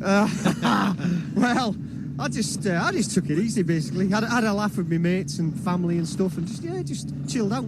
I always feel good when you're in a team and you know your mechanics and everything are all, you know, because I think we've talked about this before. And we know a lot of people, and I said this on Saturday night dinner. There's always going to be people who are new to this game, who come to see this because they want to see the spectacle of the Festival of Motorcycling. You know, as a rider, you've got to feel comfortable with your mechanic, with your friends, your teammate. Everything's got to be right. You've got to be comfortable because you're needy souls, aren't you? Yeah, we are very needy. That's a fact. You know, I've been very lucky throughout my career. I've had some fantastic mechanics and fantastic people around me, and that made it a lot easier for me. You know, it's which is a great thing. When you were doing the British Championships many moons ago, wow, that was. When did you start that? When did I start British Championships? Yeah. Oh man, 88. 88 was your first one. What was that on? 125 Hondas. On the Hondas, yeah. Okay. And where did you finish in that championship that year? 80. I didn't do the full series. I didn't do the full. Let's go up to Chris Boyd for an update. Chris Boyd. Yes, unfortunately, the session has been stopped. There is a red flag incident at the Black Hut, unfortunately. So the session has been stopped. A red flag incident at the Black Hut. Just while we wait for further news from Race Control, let's go down to Tim Glover, who I think has Bruce Anstey with him. Yeah, I'm going to approach Bruce. He's just briefing Clyde Padgett now, and, that grin's there, isn't it? No, I just absolutely love that the whole way around. Just bike's absolutely flying. I was just out there enjoying myself. Any moments where the grin was lost? No. The conditions are pretty good out there at the moment. A little bit windy here and there, but no, it's just perfect out there. A bit of traffic, but no, it's really good. First 2 laps, good fun. Did he feel dialed in straight away? Yeah, just sort of like... Felt at home? Yeah, just like second lap, it just clicked, and I just away I went. Just felt like normal. Felt like I hadn't been away, so... brilliant. Lovely to see emotional scenes here as well, and a massive hug from Clive Padgett when Bruce Anstey came back in from what I'm sure for you and for Bruce were two very special laps. Oh, we're just absolutely over the moon. You know, I said to Bruce before he went out, I said, "Hey, mate, if you're not feeling it and you pull over at Ballacrane, we'll be there to pick you up and give you a hug and bring you back and go for tea." And if, you know, when he went through at the end of the first lap, I was absolutely elated. And to see him now back here, look at that smile on his face. He's loving life. It's incredible. If you could see through a helmet, you'd have seen a smile, I think, for the full 2 laps. Oh, I think, yeah, he was smiling from the off, and, you know, I think all the fans are so pleased, so many great comments, and I think the whole world, motorcycle world at least, is so pleased to have him back here. And you as well. It is a family, isn't it? Oh, our whole team's a family, you know. It's yeah, sure, we're a family business, but, you know, my friends that work with us, they're great technicians, great at what they do, and, you know, our whole team has been together, as you know, 103 years. Any issues reported back? It looked a pretty short debrief. Yeah, Bruce says, you know, the bike's flying. He says he hadn't forgotten how to go around here. You know, let's just try and build on that in the week and get him some sleep and some food in him and see how he goes. All right, Clive, many thanks for talking to us. And it's been really noticeable, the number of people who've been coming up to Bruce and just wishing him well and saying how great it is to see him back here. And a big friend of his, who'll grab a word, is Paul Owen. How special is this story? Oh, you know what? I've just come in now, and I watched him do 2 laps, and like I've known Bruce for years and all that. Like started here as newcomers together, we're like McGuinness and DJ and all that. And then with what Bruce has gone through, just come here now. Like I said to Annie, I said I need to give him a hug. This is like he's just won a race watching him do 2 laps around here. Like, and he's a grown man, but there's emotion, isn't there? Oh yeah, oh definitely. Yeah, like we all have personal stuff going on in our life, and he's had it big time. And just to see him back on the bike, and yeah, I looked at his times. The lads are like, I was helping. Am I talking too much? Am I? No. I just watched you looking at your You just clock. saw me look at my watch. I was just going to take a reference point in time. Yeah. No, just to see him back on the bike and just him smiling. He just said he's so happy to get that out of his system now. So. And this will be a major part now of furthering that recovery. Yeah. Like I'm not even helping Bruce, but I'm just I've had to come over. I'm helping. I've left my lad. His back shock's collapsed over there. I've left him to come over, give Bruce a hug to say well done. Like so. Have you seen how many other riders and how many other mechanics have come over and welcomed him here this week and have come over now that he's done his lap and just tapped him on the shoulder, tapped him on the bum? Yeah. I think as people like with what he's gone through, I think people sort of have that at home. So to come here see a rider do it and fight it and get over it and come here and get back to what he's doing is it's just amazing. Like it gives everyone hope, you know, like, which is good. It's not often you see him chatting away like this, is it, after he's just done a couple of laps? I know, yeah, he's absolutely buzzing about it, the whole thing. Like, you just look at his face now, he's just smiling away, like, so it's bob on in here. So I said I might treat him to McDonald's tonight, but he said no, so it's okay. He said no? Yeah, 2 Big Macs for me then. What can he treat you to, Bruce, just to finish this segment up? I don't know what he says all lies. I think Don't trust him. I don't trust him. If I was quiet, it might help. We'll leave it there, chaps. Thanks very much indeed. But a lovely story and some nice reaction there with Bruce Anstey, with all he's been through, returning to compete around the TT Mountain Course. And I honestly, it's the warmest story I think I've reported on from the paddock, and the number of people who have just offered their congratulations. Great to see him back. A real big welcome. Well, let's get the latest now from Chris Boyd. We're continuing to wait an update from race control. As we understand, the session was stopped at 7:17 p.m, so around about 5 minutes ago. An incident at the Black Hut is what we're being told that has resulted in the red flag. This second part of the session for the senior and junior classic TT and lightweight, ultra lightweight Manx Grand Prix classes had got underway at around about 12 minutes past 7, so we'd only had 5 minutes or so of bikes, perhaps a little bit less than that. It may have been a minute or two later than that, heading up onto the TT course. So there will be riders from both sessions still out there on the mountain course that will need to be collected once the issue is resolved. But at the moment, it's an incident at the Black Hut that has resulted in this red flag. We'll head back down to Chris Kinley. We're just talking off air there, weren't we? You were saying about the 250. We've just been talking about Bruce there and Paul Owen. I think it was going to become the Paul Owen show just for a moment there, as usual. But you said about that 250 of Bruce's. You're a 250 man, Chris. For those people who don't know, Chris has won 250 races well all over the place, around the UK here, Ireland, wherever. Talk us through that 250 of Bruce's when it compares to the stuff that you rode many moons ago. Yeah, it's actually... You were on Yamahas though, weren't you? No, on the Honda as well. No, 250 Honda. Yeah, mine was actually a later model than that. I think they've got the single-sided swinging arm model. I think just up from memory, but obviously everything that Clive Padgett builds is special, and that bike, I can assure you, is very special, right from the front to the back. It's a lovely bit of kit. As in money-wise, what do you think? I couldn't put a price on it, and I'm sure Clive wouldn't want me to. Because, of course, he was the importer for a long time. I think he's still importing those Moto 3 bikes, isn't he? You can buy one of them. You know what? I think... You've ridden one of them Moto 3s at Scarborough, didn't you? Just in Wearings, didn't you? I did. I had a go on it. What did you make of that compared to your 1-2 Dinger? The chassis is exactly the same. It just feels a little bit heavier, but it's actually stronger off the corners. You don't need to slip the clutch like you do on a two-stroke. You can just literally... And it's fuel injected, and it just drove off the corners, which was very different for that sort of thing. But yeah, a lovely thing to ride. You were talking about that YZR 500, staying with the Padgett's boys at Connors on. Yeah. And that's a special bit of kit, the Big Bang engine, as you mentioned as well. And if Clive said to you, Chris, I tell you what, mate, if you fancy having a little gun the parade on this, would you say yes? I would absolutely say yes. Yeah, it's a phenomenal bit of kit. I mean, they are... the fire-breathing 500 Grand Prix bikes of yesteryear, a fantastic bit of kit, beautiful. Because they had a Big Bang engine. Honda had the Big Bang engine as well, didn't he, with Mickey doing? You see the things, the rear sliding on that Repsol NSR 500. It was just incredible, wasn't it? No traction control on those babies. No. It's all in the wrist and all that. Did you prefer that sort of thing than having all these rider aids helping you along? Well, the rider aid thing came along after I retired, Chris, I've been retired 6 years now, so it's time flies in. But yeah, everything 6 years. Yeah. Everything I rode was literally, your right hand, bum on seat and feet on footrest job. Speaking of things that you've rode, let's talk about... In fact, I'll tell you what we'll do. Just have a quick update with Tim Glover, then we'll come back. I've got a great question for you, Chris Palmer. Tim Glover.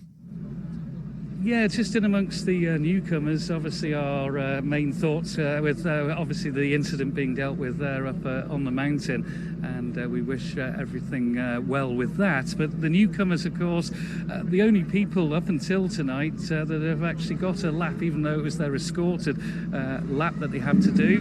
And just to describe his experience, talking to number 26 from Vidale on his Suzuki, it's Russell Dodds here. Russell, an immense build-up and then a long wait as well. It was a long wait, yes, it was a long wait. What was it like in the end? It was brilliant, to be honest with you. It was really good. It was nice to follow a rider. It eased you in well. So yeah, I felt quite comfortable. The wet track wasn't the best, but it'll be nice tonight just to go and work on what I've learned really from that. It was wet, I think, from Rock Michael way through to Ramsey, yeah? Yes, yeah, pretty much right round And how wet? There wasn't standing water, but the track was noticeably wet. You didn't want to be going too fast around there. Time to be a little bit careful, yeah? Yes, yeah, definitely. Of course, the escorted lap is done, so now you're waiting to go on your own down Bray Hill. Yeah, I'm looking forward to it. Like I say, I'm not planning on doing a lot different to the other night, just faster through the straights and just gradually work up through the corners, really. That's my plan, just to get a good feel for it tonight. Obviously it's not timed for us anyway, so just relax and enjoy it. It's my plan. That's a good feature as well, isn't it? It takes the pressure off. You're not getting drawn into a sort of leaderboard, where am I? Yeah, exactly, yeah. It's just, you can just relax and enjoy it. Like I said, that's, to me, all I can do, so we'll just have to go and try. And tell us about the homework that you've put in before you've got here.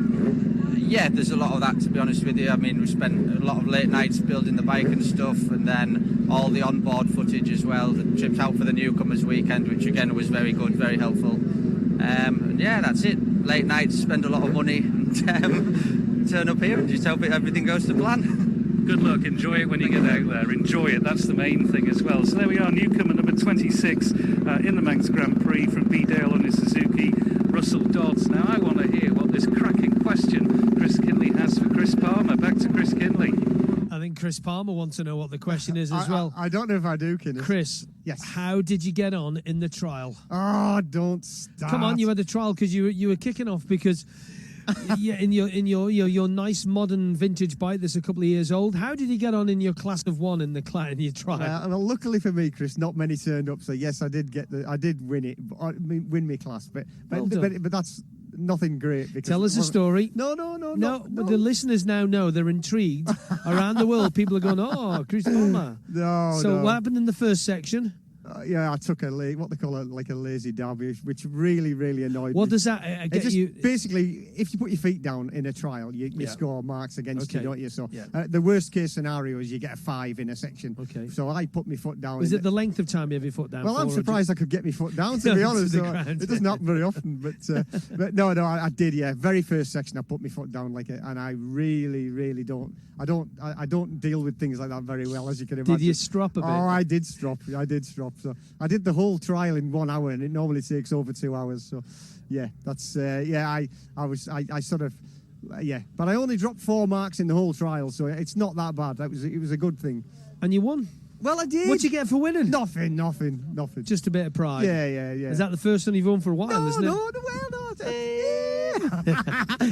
I win a couple, but only the wobblers class. I'm only in the wobblers class. The wobblers class. I'm in the B group. I'm not even. So does that mean like a newcomer sort of thing? Well, it just means the people that aren't very good class, basically. Well, no disrespect to anybody else. I'm putting myself down. And was there many people there spectating, watching? No. It's not usually a big spectator sport, to be honest with you. But everybody turns up and everybody has a great time. And there was some lovely bikes there. We'd been the vintage club. There was some what was there? Stuff. All sorts TYs and little Bantams and 4-stroke Hondas and all Beamish Suzukis and you name it, Ariels and Triumphs and Tiger Cubs, all sorts of stuff. Will you be going out to watch a classic 2-day trial at the end? I don't know if I am, to be honest. I will if I can. It all depends on work and family commitments and all that sort of stuff. You know how it is, Kenneth?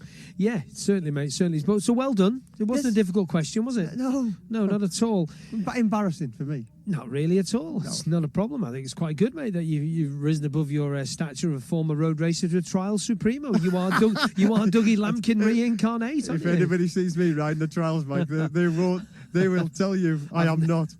I've never done it, and I don't think I ever would anyway. It's so not easy. It's the hardest. I'll stick to the downhill mountain bike. It's the hardest thing I've ever done in my life. Really? Honestly, I swear to you. Is it very physical? It's very frustrating, mate. It's very frustrating. After the first section, when you adapt. Yeah. Less is more, as they say. Less is more. What's that mean? The slower you go and the more control you have. And unfortunately, I haven't got a lot of control. Okay, you haven't got a lot of control. Well, I think if I did it, because I know, I think our friend, we just heard him on there before, Paul Owen, he does a little bit of update. Yep. He does the classic trial as well. Let's get an update first off from Chris Boyd. He is in the tower for us, Chris. Yes, Gary Thompson just announcing to the paddock that following this red flag incident, riders that are out around the course are now being brought back in course direction. So following the red flag incident at the Black Hood, riders that are out around the course now are being brought back in course direction, and we will get a further update on the schedule once they've got everybody back here. So a little bit of a delay now while they manage to get everybody together, get them back here, but hopefully at some point we might be able to get this session restarted, Chris Kinley. Do you know what? Somebody said the other day, did he ever kick a cat or something like that or something? Because he just gets no luck at all, does he? The gods throwing a lot of things at Gary Thompson here on the Isle of Man at TT 2019 and also here too. It's just these things that happen, incidents will happen. It's part of the race and sport. We did manage to get underway tonight-ish on time, about 8 minutes late in the end, and there's some good times set by Dean Harrison. We'll look back at those times in a little while. So well done on the trials. When's the next one? Next month. So it's one a month, is it? Yeah, this for that particular club. Is it a championship then, is it? Yeah. But you've not done them all, so you don't qualify for it? Yeah, no, I do. I don't know where I'm laying in. I don't know. I wouldn't tell you anyway, Kenneth. I'm going to find out.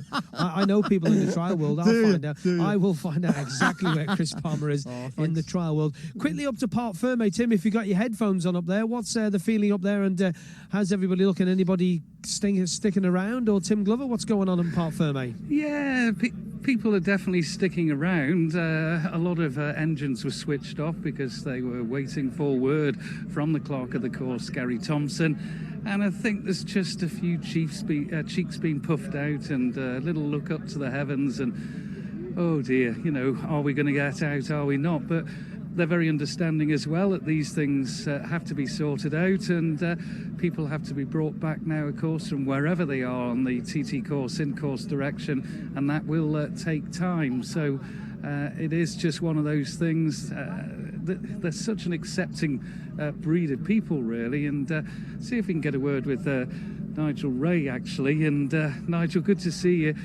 I've just been asked by Chris Kinley and Chris Palmer, when that announcement was made, what was the mood here? And I said, well, it was understanding. There are a few puff cheeks. These things happen. There's nothing we can do here. We'll see what the time is, and we'll get on with it.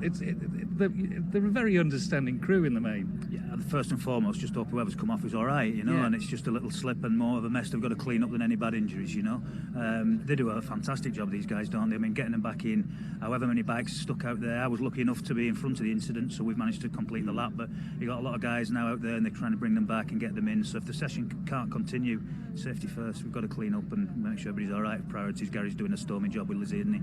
He is indeed. Thanks for talking to us. Just to back up what I was trying to say here about the reaction, air of resignation, but an air of understanding as well. Back to Chris Boyd.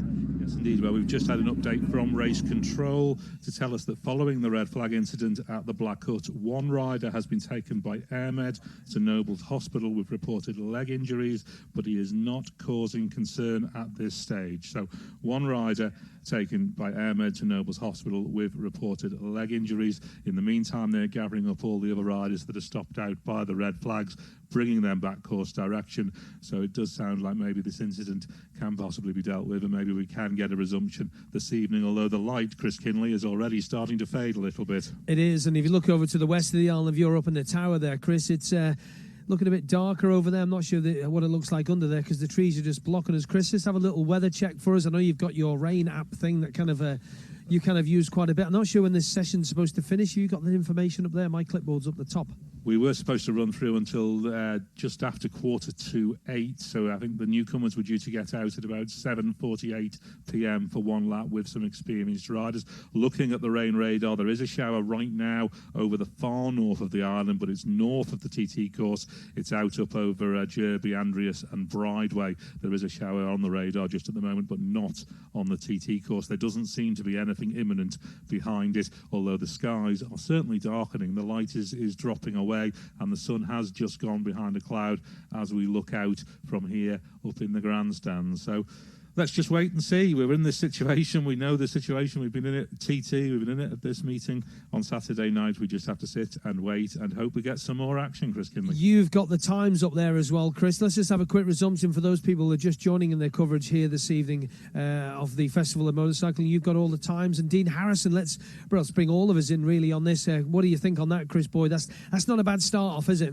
It was impressive. It was one standing start lap on the Silicon Engineering Kawasaki, and it was 123.42 miles an hour, 18 minutes 20.5, and that is a standing start lap because he came straight in and jumped on the 250 and headed out. Horst Seiger on his second lap did 18 minutes 25.4, so only 4.9 seconds slower than Harrison, but that is a flying lap against Dean Harrison's standing start lap. So Horst Seiger 122.87 on the Greenhall Racing Kawasaki. Jamie Coward on the Prez Racing machine 120.70. So three riders on literally the first two laps of the meeting up over the 120 miles an hour. Derek Shields is fourth fastest, 118.38. Philip Crow 118.29. Joey Thompson 117.6. Gary Johnson 116.04. Michael Rutter shows a lap there on the Winfield machine as well, 117.25.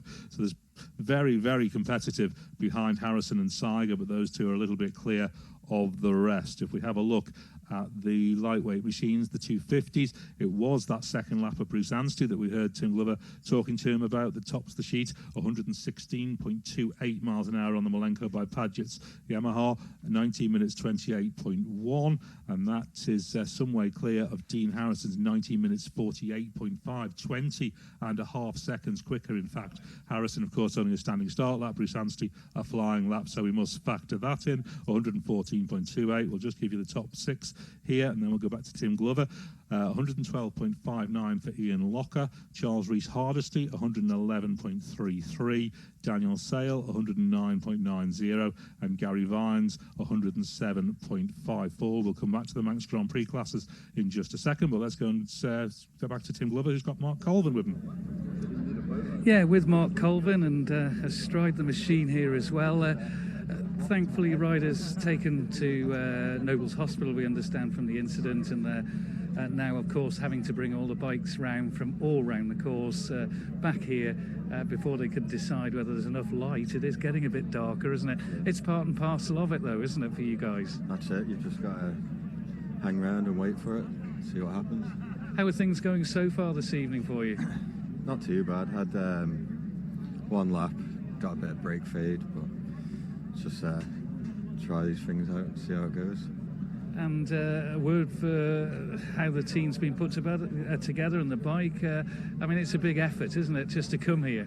That's it. It's all down to my dad. He does everything. He's been working away, getting the bikes ready, and I haven't really done much. That's the way you like it, isn't it? Just come here and ride the beauty. Yeah, it's easy for me. Enjoy your week. Thanks for talking to us. So there we are, Mark Colvin, and there's good camaraderie, I have to say, as well. I can just say Chris, can't I? Because that could be Boyd, Palmer, or Kinley. But there's really good camaraderie between all of the newcomers down here, all chatting away, all sharing probably experiences from that escorted lap that they had on Saturday, and all, of course, as keen as mustard to get out if they can at the back end of this meeting. And good that it is untimed, as we've been hearing from a couple of the newcomers, just saying that really does take the pressure off them, and they're not looking at leaderboards, not looking at qualifying times. They're just concentrating on getting better and better with each lap that they do. Back up to Chris Boyd. Absolutely. The organisers doing all they can to take any pressure off these newcomers so they can just build themselves into the meeting in their own time. We'll bring the two Chris's back in, Palmer and Kinley, and just run down those top few Superbike times again. Dean Harrison, 123.42. Horst Seiger not far off him, albeit it's a flying lap against a standing start lap, 122.87. And Jamie Coward, who has probably been one of the road racing stories of the whole year, Chris Kinley, I think, 120.7. Yeah, has been put. First of all, at the start of the year, the Northwest Runner put the twin on pole position and decided to think better of it, and then at the Southern 100 went really well and tipped off it at the Southern 100. But yeah, it's been some pretty good performances. Chris Palmer's just been over to grab a quick chat with Lee Johnson. You're right there, Chris. Are you having a bit of a moment? I just purely from an ex-rider's perspective, I now understand that all the riders with the BMWs and the bigger bikes run really, really hard springs in the bikes. And obviously Lee's very similar size to me. And I've always wanted to, not always wanted to ask him, but recently wanted to ask him what spring rates he runs in his big bike, simply because I wanted to know how he copes with this new sort of, the bikes are so powerful now and they're so good on the brakes that they need the support from the springs and suspension. And I wanted to know what spring rates he ran, just purely for my own. And he does run softer springs than everybody else, but he can't run as soft as he wants, because the bike would dive too much on the brakes and then squat too much on the throttle. So he says, like he's just said there, he admits that he really, really struggles from Ginger Hall to Ramsey on the bumps, because the bike just won't soak the bumps up the way he wants it to. But he can't make it any softer, because then you'd lose the support on the fast parts of the track. So it just makes a bit of sense to me, if you know what I mean. Okay, well, that's good in your mind. Anyway, Yeah. We're getting another update, and we'll get the official word from Chris Boyd in a second. That cloud is just moving away. In fact, Chris Boyd's ready for us now. Chris, let's have some updates. Yes, Gary Thompson is just announcing, the clerk of the course, to the paddock, that this session for the senior and junior classic TT and lightweight, ultra lightweight Manx Grand Prix classes is abandoned, because there are riders strung out pretty much all the way around the course. It is going to take too long to get them back here to the TT grandstand to continue with this element of the session. They are still hopeful of getting the newcomers out on a lap, an escorted lap with experienced riders in amongst them as well. So it's just a matter of how long it takes them to get everybody back here, but they are still hoping to do a speed controlled lap effectively with the newcomers. Chris Kinley. Thank you very much to Chris Boyd for that update from Race Control. And while Chris Palmer's here and got his ears on, I'm going to read this to you. Stay there. Go on. In a smaller than usual turnout for the Invitation B Route Class, it was Chris Palmer, Montesa 4RT, on 4 marks, comfortably ahead of a tiebreak between Eric Kameish on a Montesa and Billy Booth on a Fantic 307, both at a loss of 12 marks. Tony Court, thank you very much for the text. Thanks, Tony. I'll see you later. So there we go. That's what we've got, the details. Okay, let's have a little chat and find out who Tim Glover's speaking to. Tim, you're up there. We're going to head up there. Well, we've got our Czech Republic rider here, Veronica, and correct our commentators again. The pronunciation of your surname is Hankociova. Hankociova. Yeah, it's Is very that difficult. close? It's a Hungarian name, so it's not even the Czech, so it's very difficult. You've had a disappointing reminder, really, of a year ago where you were hanging around quite a lot, and unfortunately, it happens in racing, doesn't it? But it doesn't make it any easier. You've not got out there tonight. Yeah, no, what you can do, it's a racing, but that's a shame that it was the same last year and this year again, because I wasn't out on a pattern bike because I'm riding the pattern bike and I've never been before on it, so it will be like my first ride. So I'm quite nervous, and now I'm nervous more and more every day. Tell us, how did the bike come about? How did you get this ride on a pattern? Yeah, it was I was very lucky at the start of the season because I got a phone call from Mark Coverdale, which is the owner of the bikes, and he's cooperated with the team from EL Locker, and he asked me that they haven't any rider for monks. They like a stop on a Ulster Grand Prix.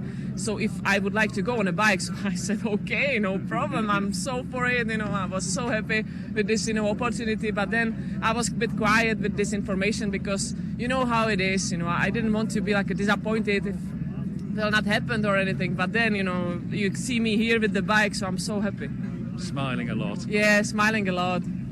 How's Indy been? Because he's a winner now, isn't he? An international winner. Yeah, I know how he is now because he retired on a Suzuki GSXR 750, I think after Balagari or somewhere there because of the technical trouble. So I think he's a bit angry maybe now, but he was very happy, after Ulster Grand Prix. He got the win of the Ariane, factory bike, and he was so happy with that because after many years he was again, after a long time, on a good bike. So you know how it is, good feelings. So the up followed by a down. Yeah, definitely. Thanks for talking to us, Veronica. Let's go back to Chris Kinley. Well, we've made our way back up to the top of the ramp here. Newcomers A, Newcomers B and Newcomers C hopefully going out shortly. Just coming up to 9-2. Well, it is 7:45. And good evening to you if you just joined us. The session was stopped around about, was it 7:17? So that was, 28 minutes ago due to an incident up at the Black Hut. A rider with leg injuries taken to Nobles Hospital, not causing concern though. And when we get more information on who and where it is, please don't start speculating as people normally do in this day and age on the social media thing.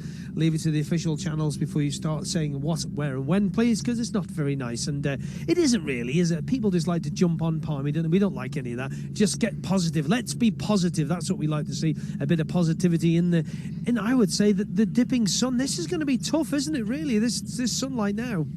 Yeah, like we said the other night, when you get to the top of the Ballahutchin, the sun is literally just above the trees, and it really does blind you. So for the newcomers, this will be an experience, I'm sure.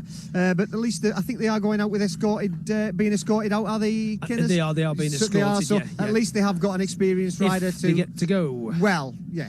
That is the thing. Well, the boys are getting prepared here anyway. So I think they are going to try the hardest to get them out because obviously very important to get the newcomers a look at the circuit, so a look at the course anyway. So at least you're going to get it dry because it was quite wet in some of the sections they went to the other night on Saturday, wasn't it? Yeah, and obviously some of the guys we know that some of the guys have made some quite big alterations. You were helping one of them. Yeah, I was. So who was it? Can you tell us? Chris North. Okay, so he's made some quite significant alterations to his bike. Riding at number 12. Yes, that's him. Newcomers A. So it'll give them a heads up as to how much it's changed as well. So yeah, it's a good little thing for them. You've got a hat on, you've got a coat on, and everything as well. You're cold. Are you cold, Chris? Why do you ask? You got a coat on, you got a hoodie on, you got a hat on. It's his old age, the boys are telling me. Speaking of old age, no, we're not. We're not going to go to Tim. We're going to go to Chris Boyd with the Manx Grand Prix leaderboards. Chris. Almost as equally old age, it has to be said. Stephen Parsons, fastest in the Mulcrease Manx Grand Prix junior class on his second lap, 118.94 miles per hour, 19 minutes and 2.024, and that is just 10.3 seconds quicker than Nathan Harrison. Nathan Harrison had been quickest on the first lap, so Parsons gone a little bit quicker on the second lap, 19.02 against 19.12.34. So Parsons 118.94 miles an hour, Nathan Harrison 117.87. James Hind is third fastest, 116.91. Brad Vickers 116.84. Andrew Fisher fifth fastest, 116.81, and Francesco Coringa 116.74. They are all second lap times. In fact, everybody down to Andrew Farrell is the only man who's got a lap one time in amongst the top 10. Everybody else has done 2 laps on the evening. And in the senior Manx Grand Prix, which allows 750,000. Damien Horan, 115.42 miles an hour is the fastest on the night. Daniel Ingham, 113.29. Adrian Hartog, 112.93. And Sean Evans, 112.29. Lots of riders obviously using the same machine in the junior and the senior. Just some of these guys have a separate machine for the senior, I think, is the case, Chris Kinley. Yeah, some of the guys can run their 600 in the junior and, of course, in the senior, but some of the guys run the 750 bikes, which you can in the senior Manx Grand Prix, but you can also run the 1,000 twins if you want, I think. I think Do you know can. what? Yeah, we've got an RSV Millie out there, haven't we? We have. We spotted that the other night, didn't we? Yeah. They are a great bike. There's actually one on the road as you drop down Victoria Road just before Paget's parked up, and it doesn't move, and I'm thinking, oh, all the gold forks and everything will be completely destroyed. That one that went off the line earlier made it. It went off the line really well and very, very loud as well. So yeah, it was good. It sounded great. Well, that was Johnny Barton. Oh no, no, the RSV. Sorry. Yeah. Okay, just having a look down there, see if there's any movement as of yet. There isn't. It's just coming up to 10:08. So, looking at those Junior Manx Grand Prix times, 118 off the bat for the first night, Chris Palmer, is pretty impressive, isn't it? That's good. That is good. You can't go wrong at that, can you? That's number 2. Nathan Harrison's That right was up there Stevie as well, Parsons, so, yeah. But these lads are, you'd be very happy with that. Talk about Nathan Harrison going off at number 10. Yep. Pretty good Sun 100, pretty good post-TT races. He had two till it broke down at he's going really well. I'm impressed with the young fella. Like, he's good. I think he's in with the Jackson team as well, isn't he? He rode their Honda at the Southern, and very, very impressive, but it's good lads behind him as well now, which is good. Sort of gives you the leg up that you need. I think he's got, actually, down there, he's got the number 10 bike, actually. He's got the number 10 bike. I think that's the Chris Preston Racing GSXR, but I think he's also got the 600, the Jackson one as well. Right. Okay, we have got Tim Glover is out and about, and I think speaking to Dean Harrison. Yeah, we've come because obviously there's been a mass exodus now with the cancellation of the session, apart from the newcomers who are hanging by to see if they can get a 5 minutes window to get out before it gets dark. But fastest man of the night on the Superbike, Dean Harrison, flying, but there was an issue with the exhaust, I noticed, nearly hanging off. Yeah, no, the bike were running sweet, to be fair, apart from the exhaust bracket fractured, to be fair. It's just fatigue, it's sort of classic bike job. But no, apart from that, the bike were faultless, to be fair. The track were in really good condition, to be honest. Even the damp patches weren't too bad. The track were clean and well groomed, to be fair. So no, it were a nice night to have a bit of a raw round on the big bike. You were always just doing the one lap, I understand. Yeah, we're doing 1 lap on the big bike, and then I was going to do 2 laps on the 250 on the lightweight bike. But we had a little bit of an issue with the quick shifter. So I didn't want to risk doing 2 laps and breaking down somewhere on track, so I just did the 1 lap, pulled it in, and then the boys will work away on that, and hopefully it'll be a singing for tomorrow. What's it like for you? Because you were on a big modern superbike just yesterday. Now you're on the old bird, then you go on a 250. I mean, that's quite a range of bikes to be on in, less than less than half a day with it your day. Yeah, to our share, we've gone from Cadwell Park, British Superbike, we've come to the Classic. So, no, the ZXR is not too bad of a jump, to be honest, with it being quite big and heavy bike. It's just a bit lazier. But the 250 is just chalk and cheese. It's such a little bike. And it's not something I've got a lot of experience in, so I'm trying to learn as much as I can from the team because they're quite experienced in that job. So it's fun, to be fair. You've just got to respect the little things. I reckon it'd bite you quicker than you can know about it. So no, I really enjoy riding it, to be honest. It just I want to get 2 clean laps on it and get the head down. Thanks for talking to us. What was it, a toffee crisp? I were a picnic bar, to be honest. Cheers, thank you. Thanks very much, Dean Harrison. Back to Chris Kinley. It's all right. Just speaking to Mark, one of the starter guys here, and having a bit of just looking at his pass. For very, very red pass for these guys have got. Oh dear me, an official. So, Dean Harrison, a little bit of a chat there, saying about the 750 and the 250. Quick shifters, things like that. They're finickety little things, aren't they? Yes, they are. But doesn't it just show that? I mean, I'm sure Dean's bike has been spanner checked and spanner checked and spanner checked, and it's gone out, it's done 1 lap and the exhaust bracket's broken. But that's the Isle of Man, isn't it? Exactly that. That's the point I'm making. If it's going to break or if it's going to come loose, it will come loose on the TT mountain course. It's as simple as that. The vibration, the sustained full throttle, it's so punishing for the bikes. It really is. Do you know when you rode the classic bikes like the 500s and the 350s and not so much the 250s, vibration through your feet? I mean, your feet or your foot?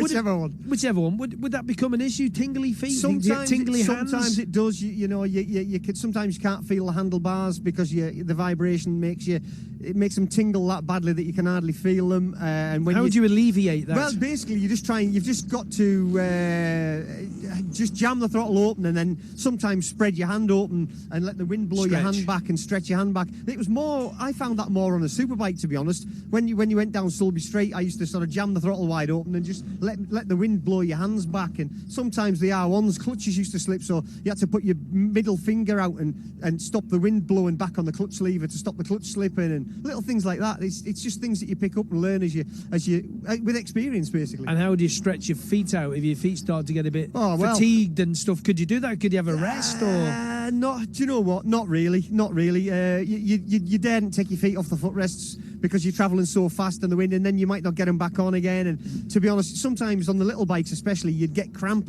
as you go through the wildlife park with the change of direction and the different pressure on your different footrests. You sometimes got cramp as you came out the other side, and that could be a bit difficult and awkward to deal with. But you just had to get on with it. It's simple as that. What made you want to become a motorbike racer, Chris Palmer? What made me want to become a motorbike racer? I'm from a racing background. My dad, my uncle, my granddad all raced cars. And I think 4 wheels? Yeah, exactly.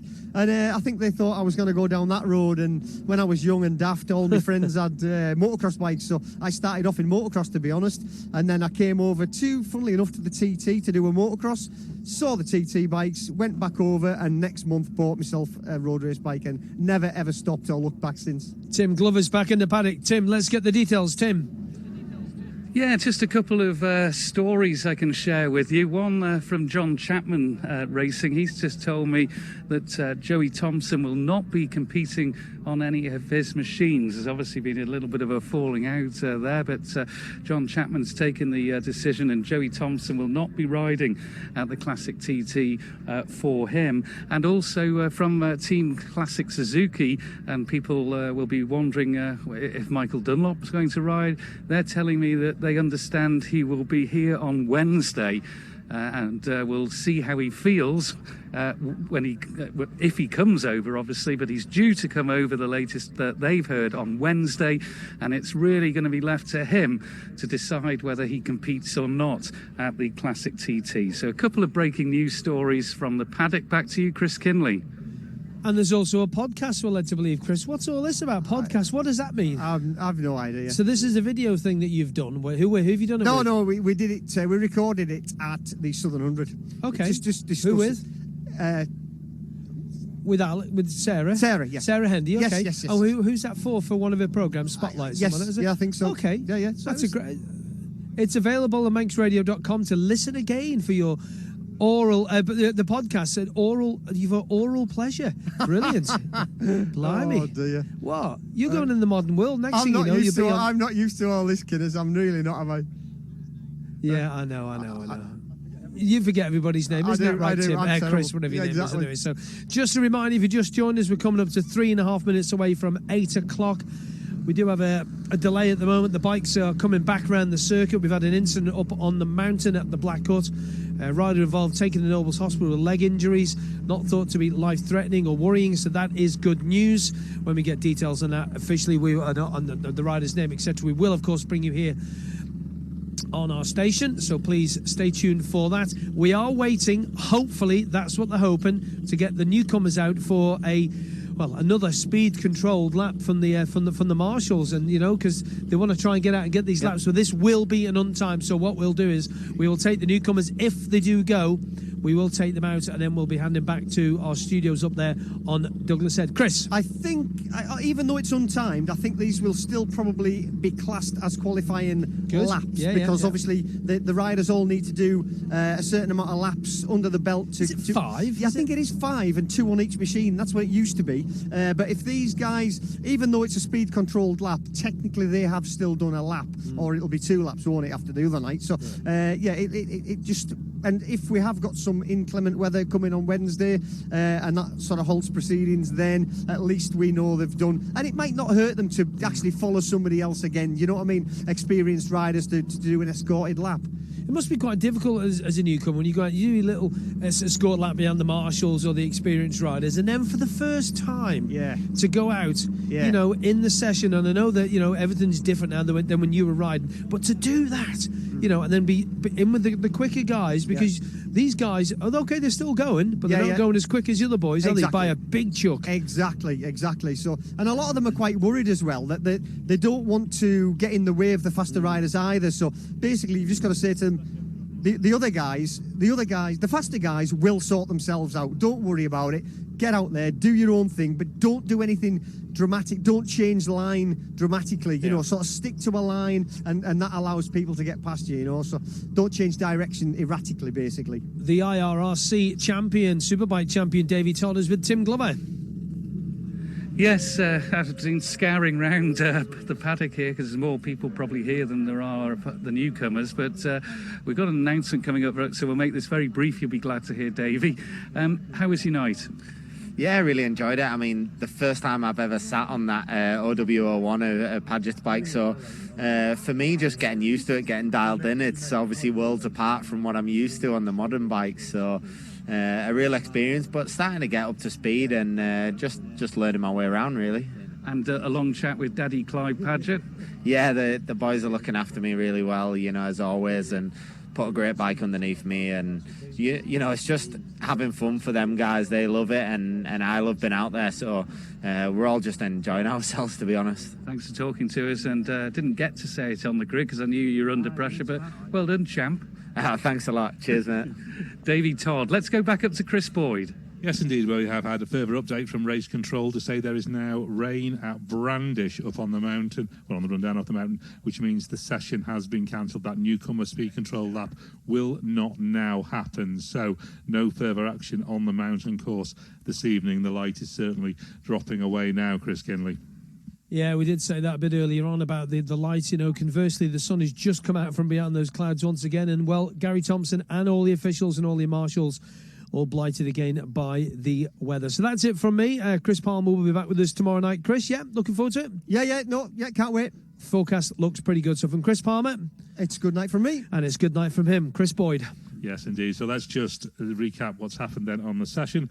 Just around about, I think it was 7:30, there was a red flag incident up at the Black Hut, and we know that one rider has been air-medded into Nobles Hospital with leg injuries that are not causing concern, but we had riders' red flags stopped all around the TT Mountain course, and it's taken some time to try and get those all back here. In the meantime, a rain shower has arrived for Brandish, which means that the planned newcomers speed control lap cannot now happen, and effectively the evening is done. So let's just have a quick look at the top sixes on the session that we did have, which was the first part of the session. We just got the second session started when that red flag came out, so nobody managed to get, I don't think anyone even got through Glen Helen, never mind complete a lap. So the early part of the session, we did get 2 laps in for most of the guys that wanted to. So in the Superbike Classic TT qualifying, the fastest man was Dean Harrison on the Silicon Engineering Kawasaki, 18 minutes 20.532,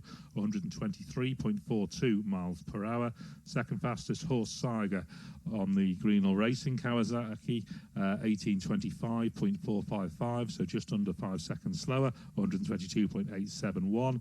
Jamie Coward on the Kraus Prez Racing Kawasaki, 18 minutes 45.3, 120.699. So 3 men over 120 miles an hour on this opening night of practice for the Festival of Motorcycling. Fourth fastest, Garrick Shields on Horst Seiger's the sister Greenhill Racing Kawasaki, 118.385. Fifth fastest, Philip Crow on the Team Classic Suzuki, the XR69, 118.286 miles an hour. Sixth fastest, Joey Thompson on the Wilcock Consulting Kawasaki, 117.6. Michael Rutter, seventh fastest. Connor Cummins, eighth. Gary Johnson, ninth. And Julian Trummer, 10th. On the lightweight Classic TT qualifying, fastest man was Bruce Anstey on his second lap, 19 minutes 28.139, 116.277 miles per hour. Dean Harrison, who topped the Superbikes, is second fastest on the Yamaha, 1 lap on each, 114.280 on the Turner Racing Yamaha for him. And then Ian Locker, third fastest on the Laylaw Racing Yamaha, 112.586. Charles Reese Hardesty on the Wilson and Whittling Yamaha, 111.331. Dan Sale on the John Chapman Racing Honda, 109.897. And sixth fastest, Gary Vines on the Binch Racing Yamaha, 107.539. John Barton, seventh fastest. Dominic Herbertson, eighth. Carsten Svensson, ninth. And Tom Snow rounding out the top 10. In the Manx Grand Prix Junior qualifying, it was Stephen Parsons with his second lap.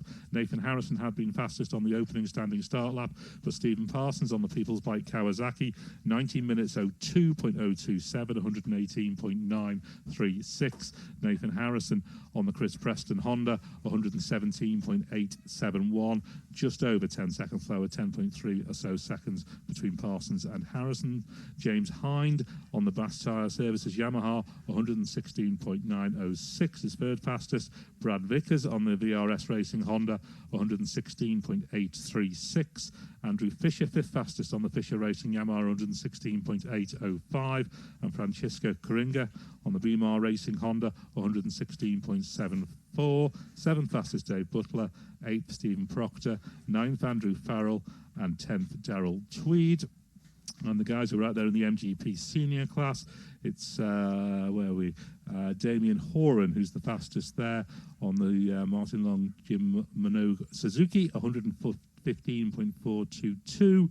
Daniel Ingham on the Strangford Holiday Park Suzuki, 113.29. Adrian Hartog, third fastest on his Suzuki, 112.926. Sean Evans, 112.29. And Mark Colvin, 110.013. The men who are above 110. So all of those guys at least got in 2 laps if they wanted to. But then the session did come to an end with that red flag, as we get the first wave of riders brought back now under escort from the travelling marshals. So the riders who were stuck out there with the red flags, they are now starting to arrive back here at the TT Grandstand, and they will be ready to go again tomorrow night when the roads are due to close for Tuesday night's session at 6 o'clock. We'll, of course, be on air to cover that on 1368 and iomttracers.com. But for this evening, we'll hand you back to Manx Radio and Simon Quine.